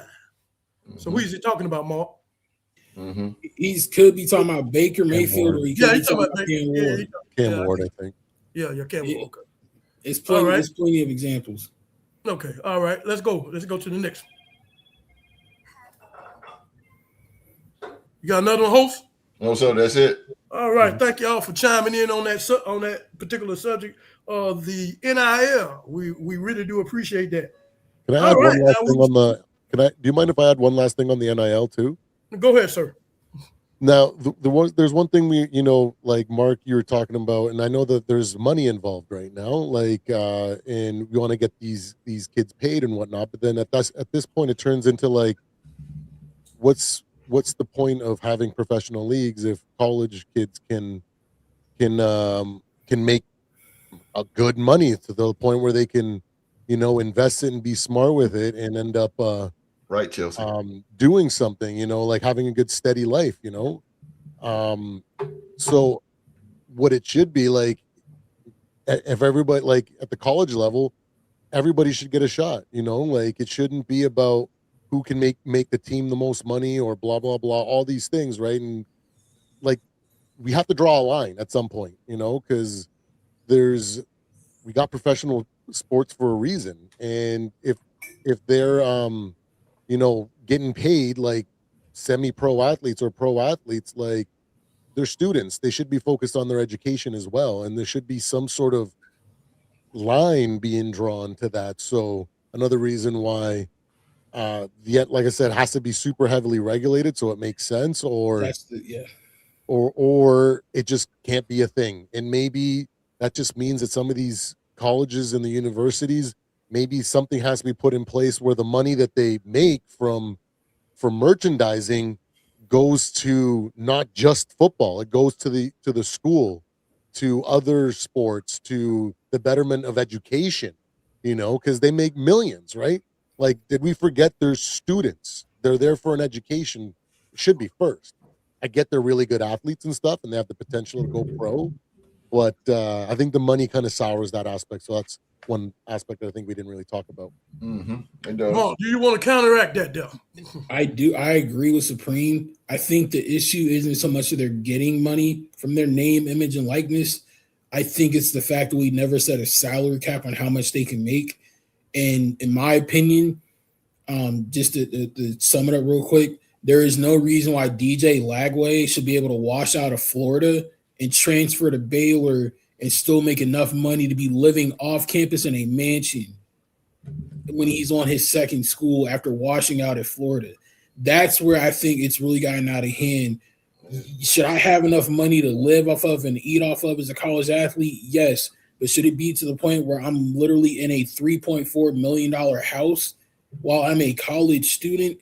Hell no. That's what I'm saying. That's where we really got messed up. We should have enabled this or put a salary cap on it so you don't have situations like this.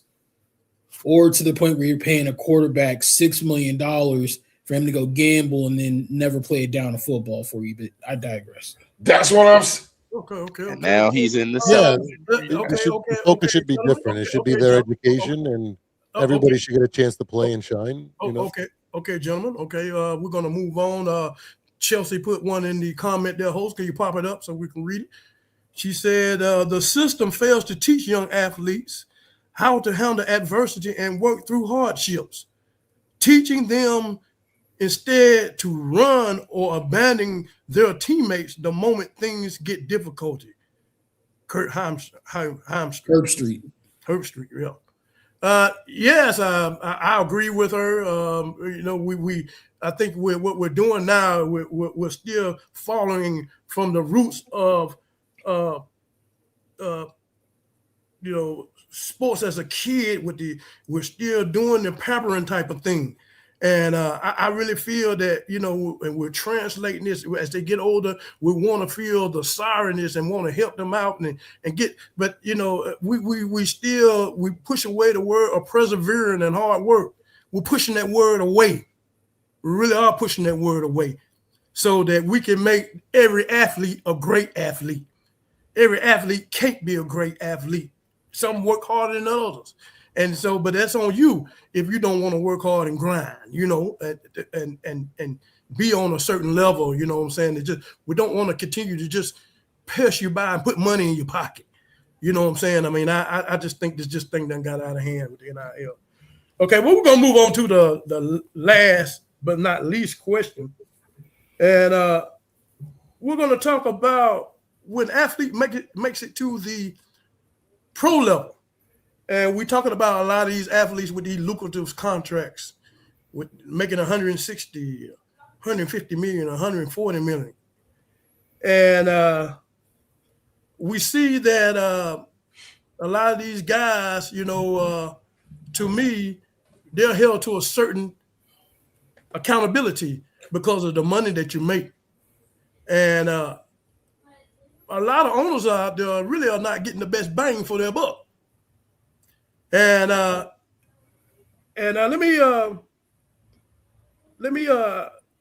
quote some things that I put down. We have dedication arguments and balance arguments. There's a dedication and a balance.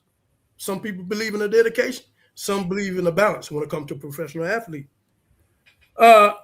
Most of your athletes in the NFL, you have a 3 to 4 year window while you are at the prime of your professional career, but to the beginning until you falter. So you have like a 3 or 4 year window. NBA is a little longer, or 4 to 5, depending on the athlete. But that's just about the average of, an athlete in their prime. The dedication argument is that your health condition, you work on your health and your physical maintenance and your nutrition. Your performance expectation. Those who've given these massive contracts, you are fatigued by scrutiny, fans, and the media. They expect a certain level of you for the investment that they put in you. On the balance side, we have ownership should treat their players' contract as business asset and commodities. Players treated as if their professionalism is not their sole purpose in life. So I want to know, host posed the question.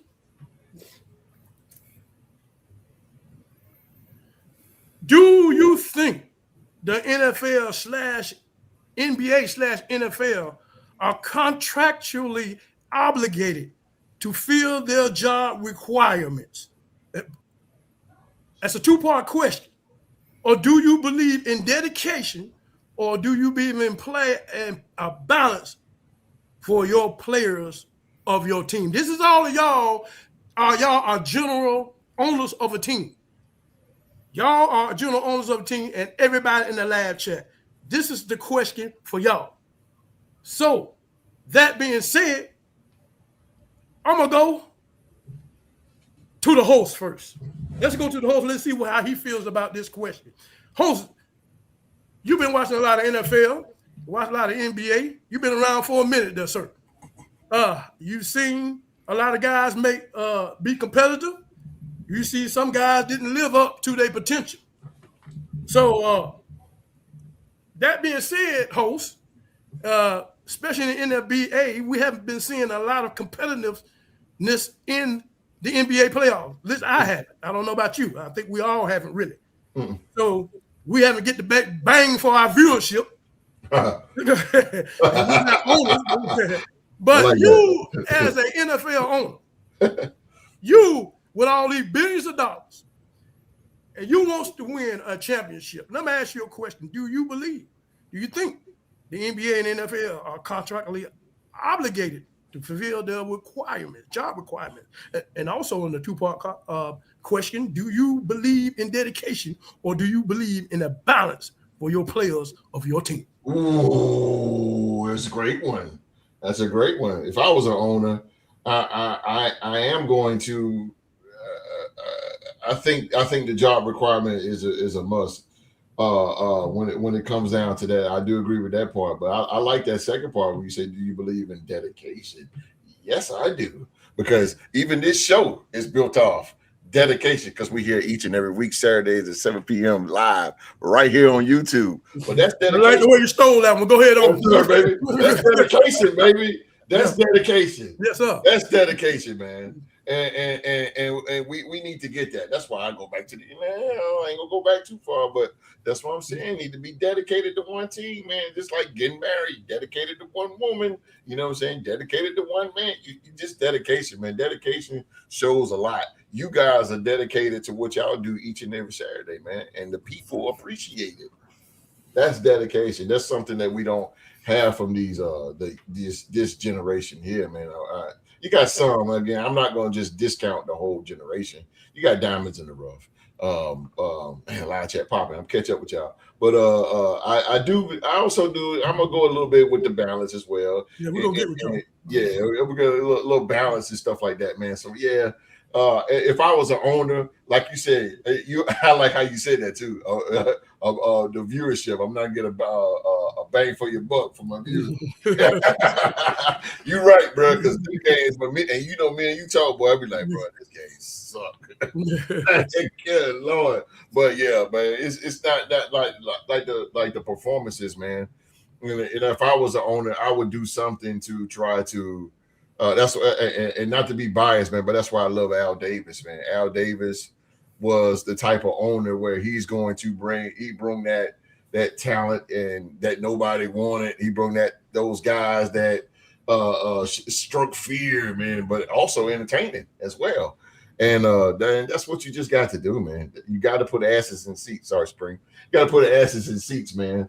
And as a business, on a business perspective, man. But that word, Q. That word dedication, brother. You hit a grand slam, fly ball. I'm talking about, boy, you way out there like Willie Mays. Dedication. I like that.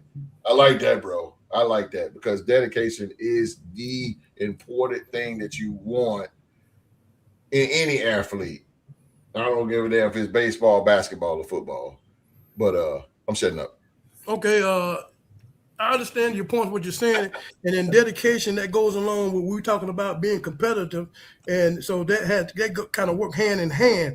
I want to ask you a question: if you, as you being the owner of the team that you own, and you lose in a final round or the playoffs or in the championship title, what do you expect from your star player during the off season? Oh, me? Yeah, what do you expect? Oh.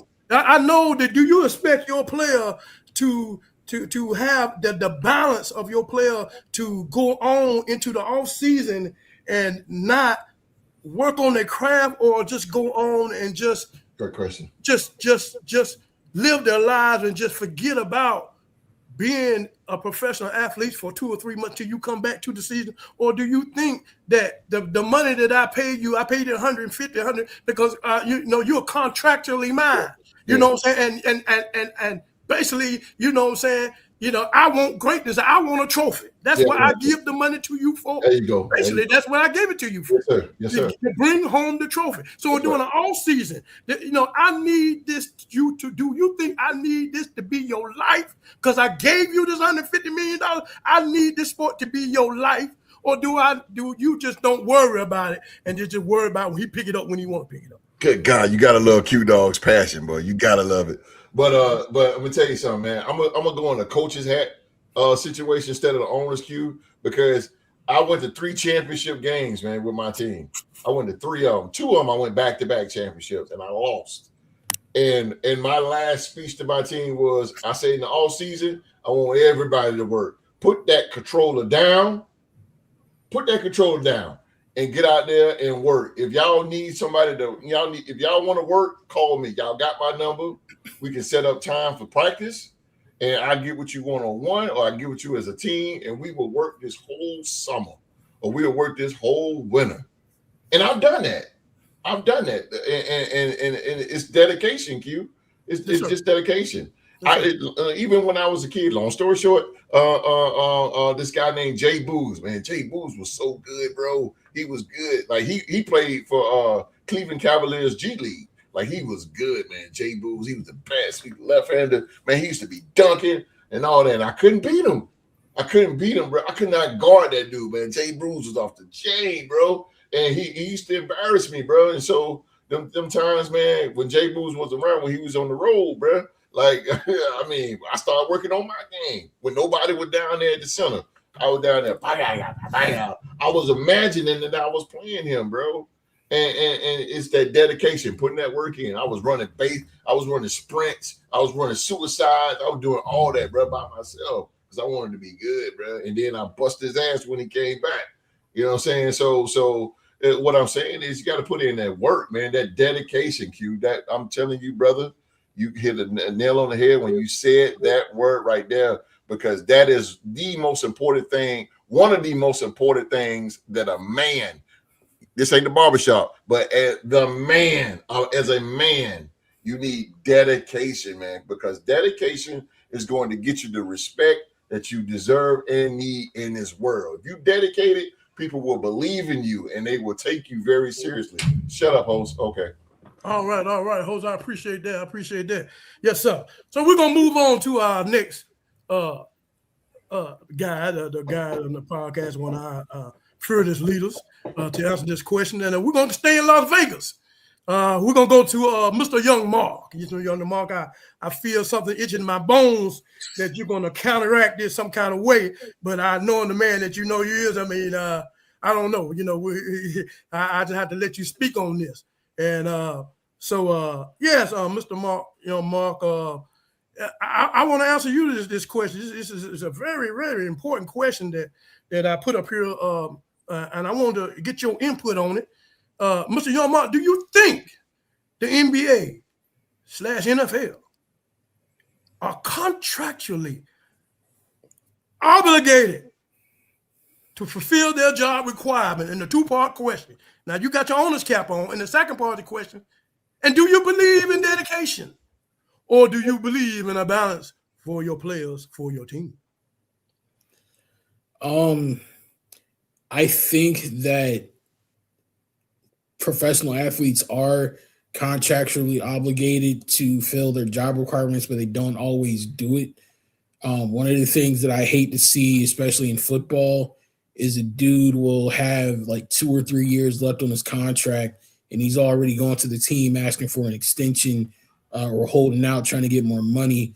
It's like your contract doesn't end until 2028, 2029. We're in 2026. What are you worrying about this for? Like, you should be worrying about the team and trying to help us succeed and win a championship, not your pockets in that situation. But at the same time, I also understand that the risk that dudes are taking, just even practicing, not to throw shade, this isn't shade at all, but I think about how much money Teddy Bridgewater lost out on just by going to practice and getting hurt that Facts. one season. So I think there needs to be a balance. And there's one thing that host said that I don't disagree with it, but I want to add on to it.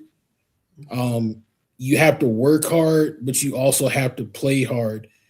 People always talk about the work that you put in to achieve greatness and to achieve a certain level of greatness as an athlete, but you also have to recover and invest in your recovery as well. Because again, if you are just constantly going at the grind 24 hours a day and never giving your mind or your body a chance to rest and relax, you're going to get burnt out. You're going to be more susceptible to make mistakes. You're going to be more injury prone. So yes, in the off season, like host said, be practicing extra stuff, be working on your craft, be getting better, and showing that you really want to win a championship and you really want to be the best of your profession. But also make sure you're dedicating equal time to your body, to your rest, to your recovery, to your relaxation, to your mental health. So that way you can be a completely and full athlete, or in the case of being a man, be a full and better person. It's much easier to be a consistent leader, to be a man, or to be a father, to be a brother, or whatever, if you are 100%. And being 100% means adding muscle and working out in the gym. And it also means taking a cold shower and getting something to eat when you get home. So I think that's the real balance.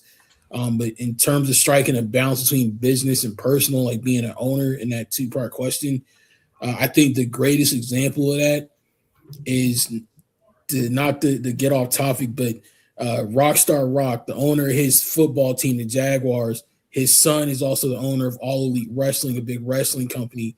And you always hear stories out of All Elite Wrestling about the owner, Tony Khan, being a man of the people and doing all these extra things for his wrestlers and treating them less like contracted employees and more like human beings, investing in like their catering, their hotels, their mental health, giving people time off when they need it for personal reasons or for health reasons. So in return, when he's nice to his wrestlers, they go out there and they give him one hell of a show every single week. It's one of the reasons why, in my opinion, AEW is the best wrestling company in the world.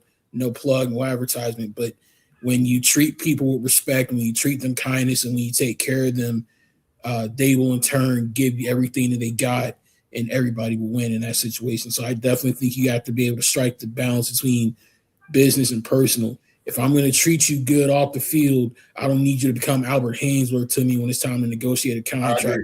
I agree with that. That's a good Albert Hainsworth, the perfect example. Yeah. I agree with you on that. The worst free agent signing of all He is time. the perfect goddamn example. I agree with you, bro. Yes, sir. I agree. They didn't hit me at first, but I remember the you're talking about. Yeah. So you're saying that basically that you believe in there's a balance. The second part, instead of dedication, and so okay, I understand. You think there should be a balance, and someone that nearly shouldn't be working on their craft, or 365. Basically, what you're saying. So I'm saying if I'm gonna go put in work from 8 to 5, I deserve to be able to kick back and relax from 7 to 11. You know what I mean? No, I mean I can understand that, but I'm talking like during all season. Well, I want to question. I'm saying like during the season, if you want to be completely locked in on your craft while it's the season, I understand. Like, dudes, you got to do to win the championship.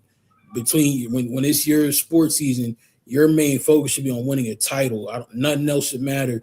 I shouldn't be worried about a jersey exchange with Rock after we play basketball. I shouldn't be worried about a guest appearance on a Real Sports podcast. This football season, I need to be focused on winning that title. But if it's the off season, why not come on and get on the Real Sports podcast? Why not exchange jerseys and stories with Rockstar Rock? we're not competing right now. It's the off season. But when, Right, when it's time to go, yeah, I'm Yeah. trying to take your head off. Respect. Now, So you believe during the regular season when you're competing, you shouldn't be on podcasts and doing anything outside of sport because you need to be concentrated on your sport while you're playing in the regular season. Yeah, you need to be locked in because you only have a certain we do have window. athletes to that talk do about. that. When during the regular season, they do Yeah. podcasts, they do other things Mhm. that are off the field, away from the sport when they're in the regular season. We do have athletes that do that. So Yeah, that's a distraction. that's a distraction. Okay, we I shouldn't be seeing you filming a music video after you just got your ass kicked on Monday Night Football. oh, Right. So you're disrespecting the contract that I gave you. Okay, I got you. I got what you're saying. It shows me you don't care. Yeah, you don't care. Yeah, that's what I'm saying. Yeah. Okay, all right then. So we're gonna go from here. We're gonna go down to south there, down there to Duval County and the Jacksonville Jaguars. And I always put that question back up there again because I got a little bit of Alzheimer's. I don't remember some things I say. So oh boy, hey, I'm glad I'm getting old, but I'm trying. Yes, so Rockstar Rock, you know, you're a man of integrity and smartness and everything. Host, it disappeared again, host. he said Darren Waller. No, the question. Oh, I got back to them later. They can get. Gotta post them. Go ahead. Okay, yeah. I got you. Let me take this off. Do you think the NBA and NFL are contractually obligated to fill their job requirement? And the second part of this question, do you believe in dedication or do you believe in a balance for your players on your team? This is you as a general manager. Now you the manager. For the first part of the question, yes, my if I have an NBA a star or athlete on my squad, yes, they're obligated to fill their job requirement. Now, I know with the NBA roster, it's 15-man roster, so only maybe 13 players might see the floor on any given night. NFL, like you state, Q-Dogg, it's a 53-man roster. So, you got 11 on offense, you got 11 guys on defense that you can necessarily plug and play different times to necessarily for them to contractually fill their job obligations and whatnot. And as far as with the two-parter, do I believe in dedication and balance? I would say I'm gonna state two players. One is a 7-time Super Bowl champion, Tom Brady. He believed in dedication. He believed in putting the work in. He knew he wasn't that great of an athlete coming into the NFL, 7th round draft pick. He knew that the dedication was going to lead to him winning championship.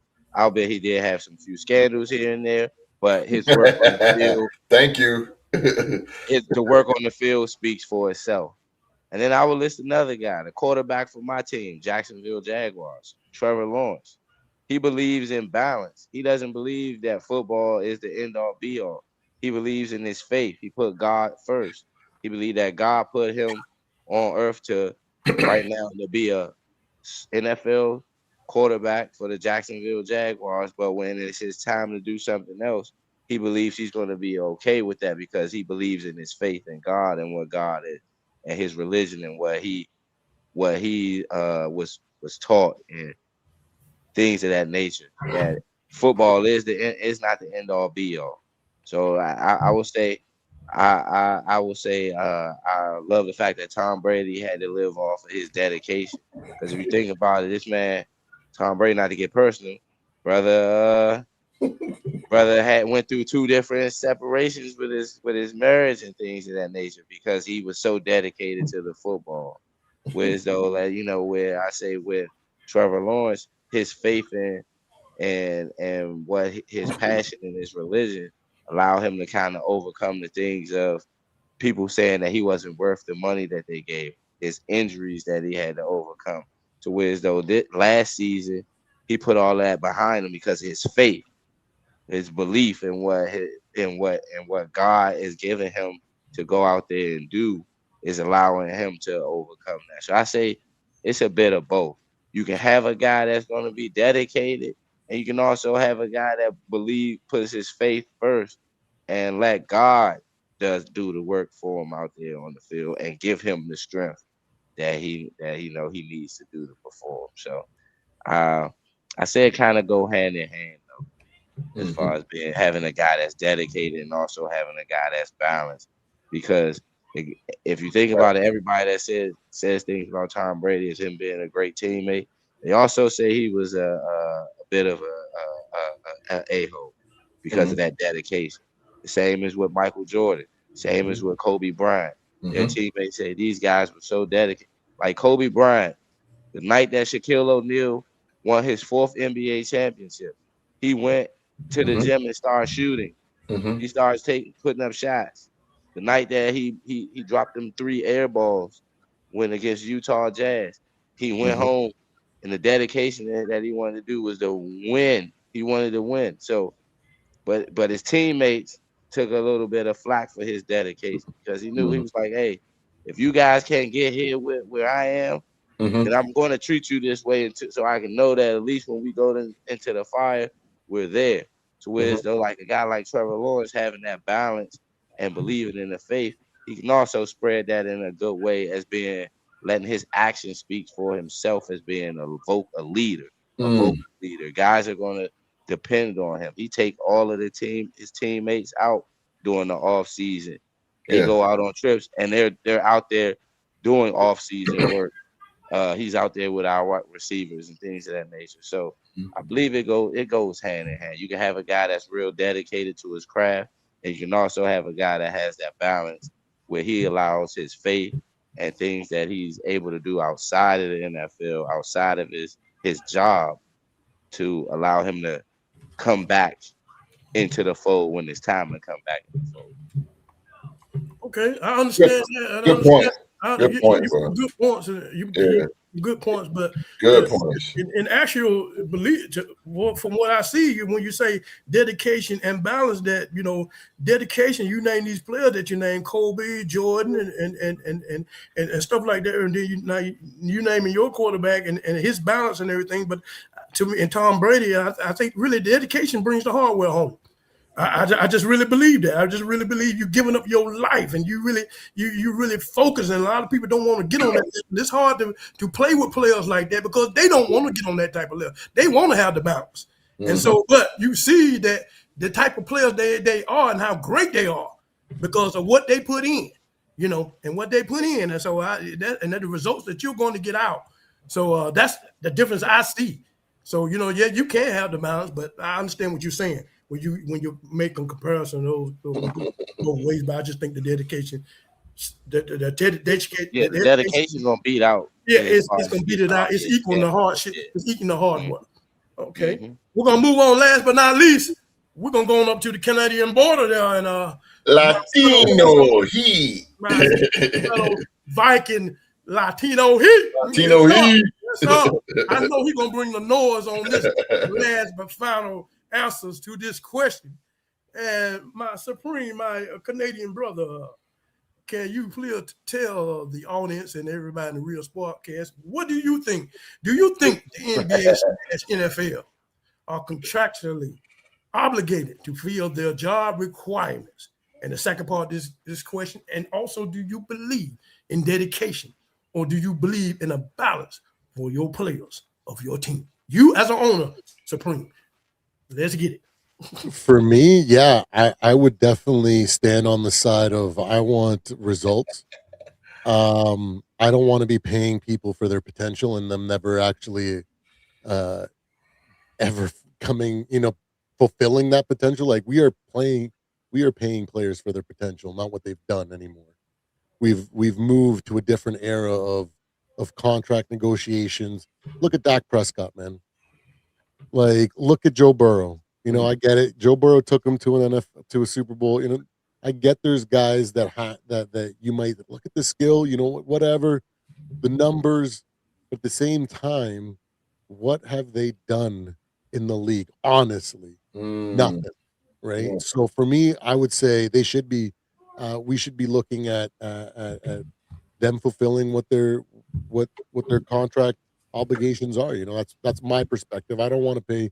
I don't want to think on potential. I want results, right? When it comes to, am I a dedication guy or a balance guy?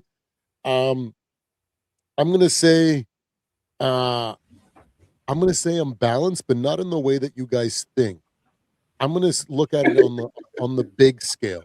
Okay, I want dedication. If you're gonna be in the league for 10 years, I want you to live, breathe, sleep everything, basketball or football. I You put agree. every moment, every thought into that championship, into fulfilling the greatness, the potential that you have. The balance comes from me after football. Come on, Supreme. You're 35 years old, okay? Oh, You come here, can brother. go and relax for the next 30, 40 years, okay? Yep. 50 years, whatever, depending on everybody, right? Everybody's got different life expectancies, and some That's guys true, like to go Chelsea. Yeah. race motorcycles or whatever, end up skydiving and whatever Ooh. their lifespan. But if Right, you're talking about like right. natural expectancy, if Right. you're in the league for 5, 10, 15 years, whatever it is, that time should be dedication. Balance should come later. And now when we look at the micro level, I look at guys like Jordan. I look at guys like Kobe.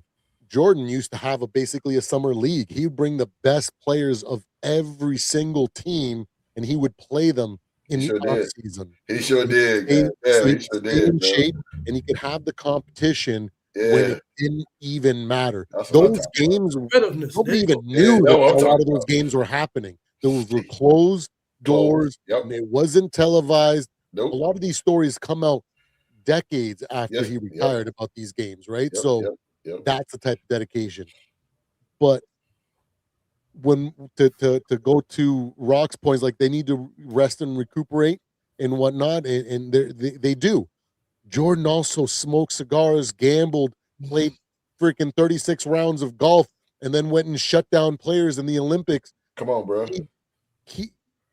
You can find balance on the micro level too, but it doesn't have to sacrifice your dedication. Kobe Bryant, man, he was always at practice 2 hours before everybody, and he was always there at least 2 hours after.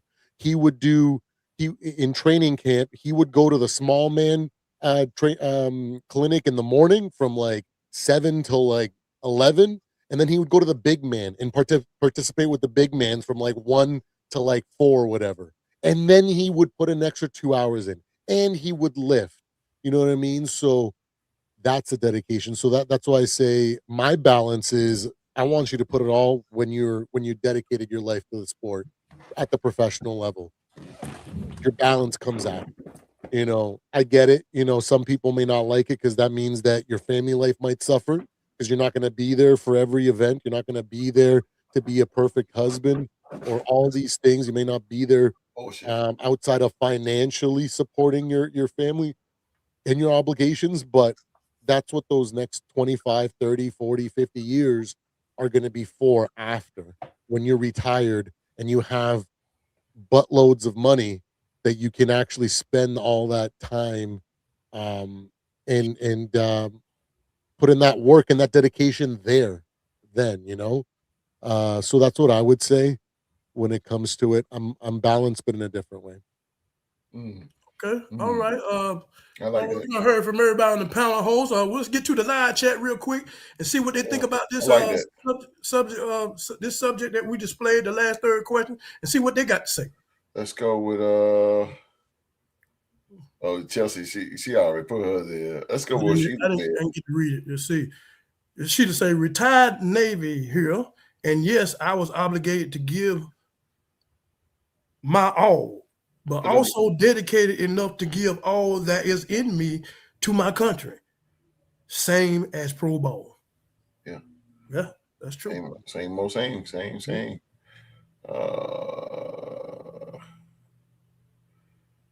All right, Coach. Okay, Chelsea, you are contractually obligated to do media for your team. LOL. Okay. Yeah. All right, Chelsea. I blame owners more times than not for paying unworthy players more so than I do athletes. That's all of them for making dumb gambling gamble moves on a sorry player that proved they didn't earn it. That's the last one. It's the name of the game. Though it's a business, athletes need their pay. It's up to the teams if they want to gamble on the player. I agree 100%. She agree. And you have it. There you have it, folks. Well, I enjoyed my time with these 3 questions. What I got of it is that from we go from little league to a collegiate level and to pro level, we still have a I agree, Philly G. level of competitiveness that we needs to be more competitive in sport. We're throwing our arms around athletes too much, and we're not giving the best bang of viewership. That as and that's what hurt me the most. And so that's what they're getting paid for, is to entertain. And so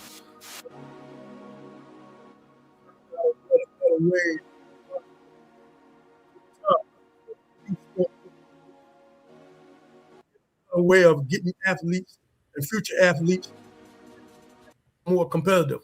Whether we work around parents, whether we work around coaches at the college football level, or we work around coaches and owners. We have to make sure that we're getting the best competitiveness out of the athletes and make sports more enjoyable.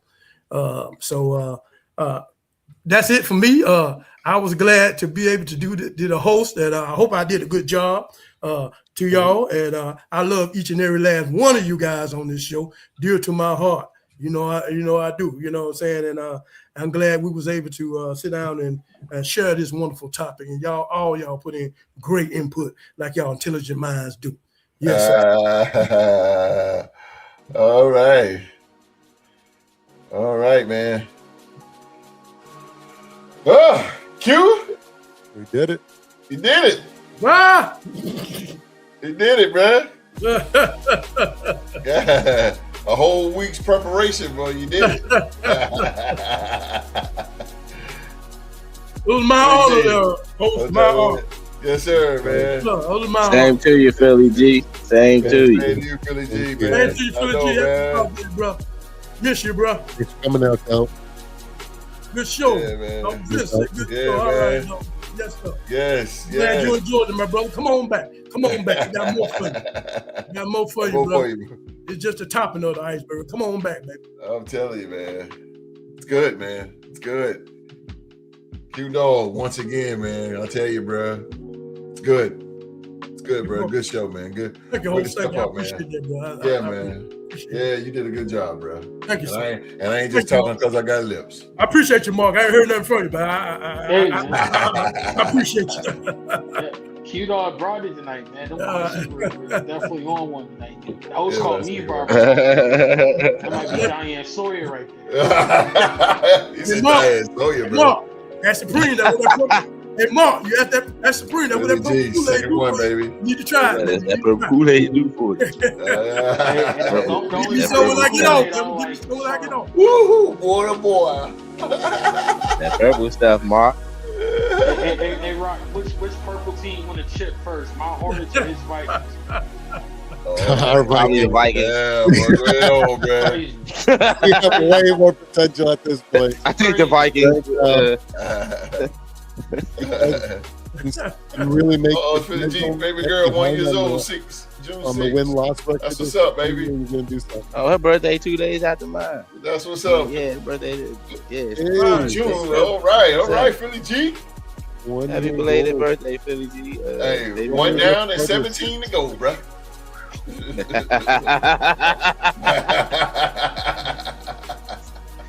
Power to the people, bro. Power to the people. Congrats, brother. Oh man! All right, let's get before we wrap things up here, man. Tonight, man, I want to take a moment, say thank you to some very special people. I'm talking about the Real Sports podcast panel, man. Would not be the Real Sports podcast wouldn't be what it is today without these incredible men on this panel, man, that helped build this show week after week, year after year, man. And individually, man, to the Q-Dogg, man, thank you for answering the call tonight, brother. The host, to leading the show, dropping some good questions for us, man. The OG always deliver, man. This is the reason why we call him a Hall of Famer, a living legend. I appreciate you, bro. To my boy, Latino Heat. That's my dude right there, man. Oh. Supreme, man. Thank you, Supreme. You stepping up, man, and using that host chair, and you did an outstanding job yourself, brother. When your number was called, you stepped up. You bring the passion, you bring the energy, you bring the love for sports, man, that the audience appreciate every single week, man. Appreciate you, man. Rockstar Rock. Duval, man. Thank you, brother, for being willing to take the ball, man. Thank you. You took the ball. You took the ball and ran. Yes, sir. Rockstar Rock, man. You took the ball. You ran with it, bro. When you hosted, man, when you hosted the show, you brought the enthusiasm. You brought great conversation that kept the audience entertained from start to finish, bro. You did it, man. And last but not least, the MVP. Now, the MVP, you didn't host the Real Sports Talk Show, but he has done a fantastic job in building and hosting his own show, On the Mark, with Young Mark. I'm trying to tell you, man, Mark has stepped up, y'all, and he's speaking with confidence. He had a time at first, but he worked, again, he got dedicated, and he worked on his craft, ironically. But watching him grow and develop his voice and become, that host of that show, and how he bring the UFL, and you can tell, I can tell he does his homework, and I can tell he's been working on himself. It's a beautiful thing, man. All y'all stepped up and host, man, and I'm just a fan, man. I'm just watching y'all do y'all thing, man. And Q called me. He said, I'm stepping up to the plate, and I said, all right, bro, there we go. He was the last of the Mohegans, and he brought it home, man. It was 4th and 1. And I call, let me see. I call outright 34. Let's go. Outright 34, strong power dive. 1st and goal. Hey, Q rolled it in. He rolled it in, man. So again, man, thank you guys, man. You guys, this is what makes this panel special. Isn't just sports knowledge, man. It's the friendship. It's the respect, man. It's the dedication. It's the willingness to show up each and every week for the audience, man. And the truth is, any one of these guys can carry a show. Any one of them. That's how talented this panel is, man. And each they all bring something unique to the table, man. And making this thing what it is, the Real Sports Podcast, what it is. So, again, brothers, thank you guys for hosting and stepping up, bro. I have been enjoying this and watching y'all grow, man. Y'all ready for y'all own podcast, man. To be honest with you, y'all ready for y'all own thing, man. And that's what this is about, man. It's you guys branching off and going. You guys have been invited to different podcasts because people seeing you out here. I love it, man. I love it. I love every bit of it, man. So I'm gonna need my gold jacket one day. Philly G. Yes, sir. I got the MVP here. Oh, you talking about his birthday? Yeah. See the Dupree, girl. These men, man. These my dudes right here, man. I fight lion, tigers, and bears with them. I go front line with them, boy. These things, they ready, boy. They've been a long time. Long time since I seen a Joe. Long goddamn time, boy. But hey, brothers, thank y'all, man. Y'all all stepped up, man. And Mark, like I said, you didn't hit the show, man, but that On the Mark, bro. Yeah, it's real deal, Evander Holyfield, bro. Tell you that right now. I'll tell you that right now, man. Love my brothers, man. We're gonna get out of here. Oh, it's 10 o'clock. Lord have mercy. But nevertheless, we started late. That's my fault. But and again, man, thank Q-Dogg, man, for bringing it home. Q-Dogg did an excellent job, bro. He did an excellent job, man, for bringing it. I knew he was. I knew he's a little nervous. I can feel it. That's my boy. I know my boy now. He's a little nervous, but he did it. Sheila Dupree. Got some extra chicken on the plate now for him now. Hey, Yes, sir. There you go. That's an extra squeeze when you see him now. Your man brought it home, man. That's my man right there, man. That's my man right here. So we'll get out of here, man. So don't forget about next Saturday, man. Next Saturday, again, man.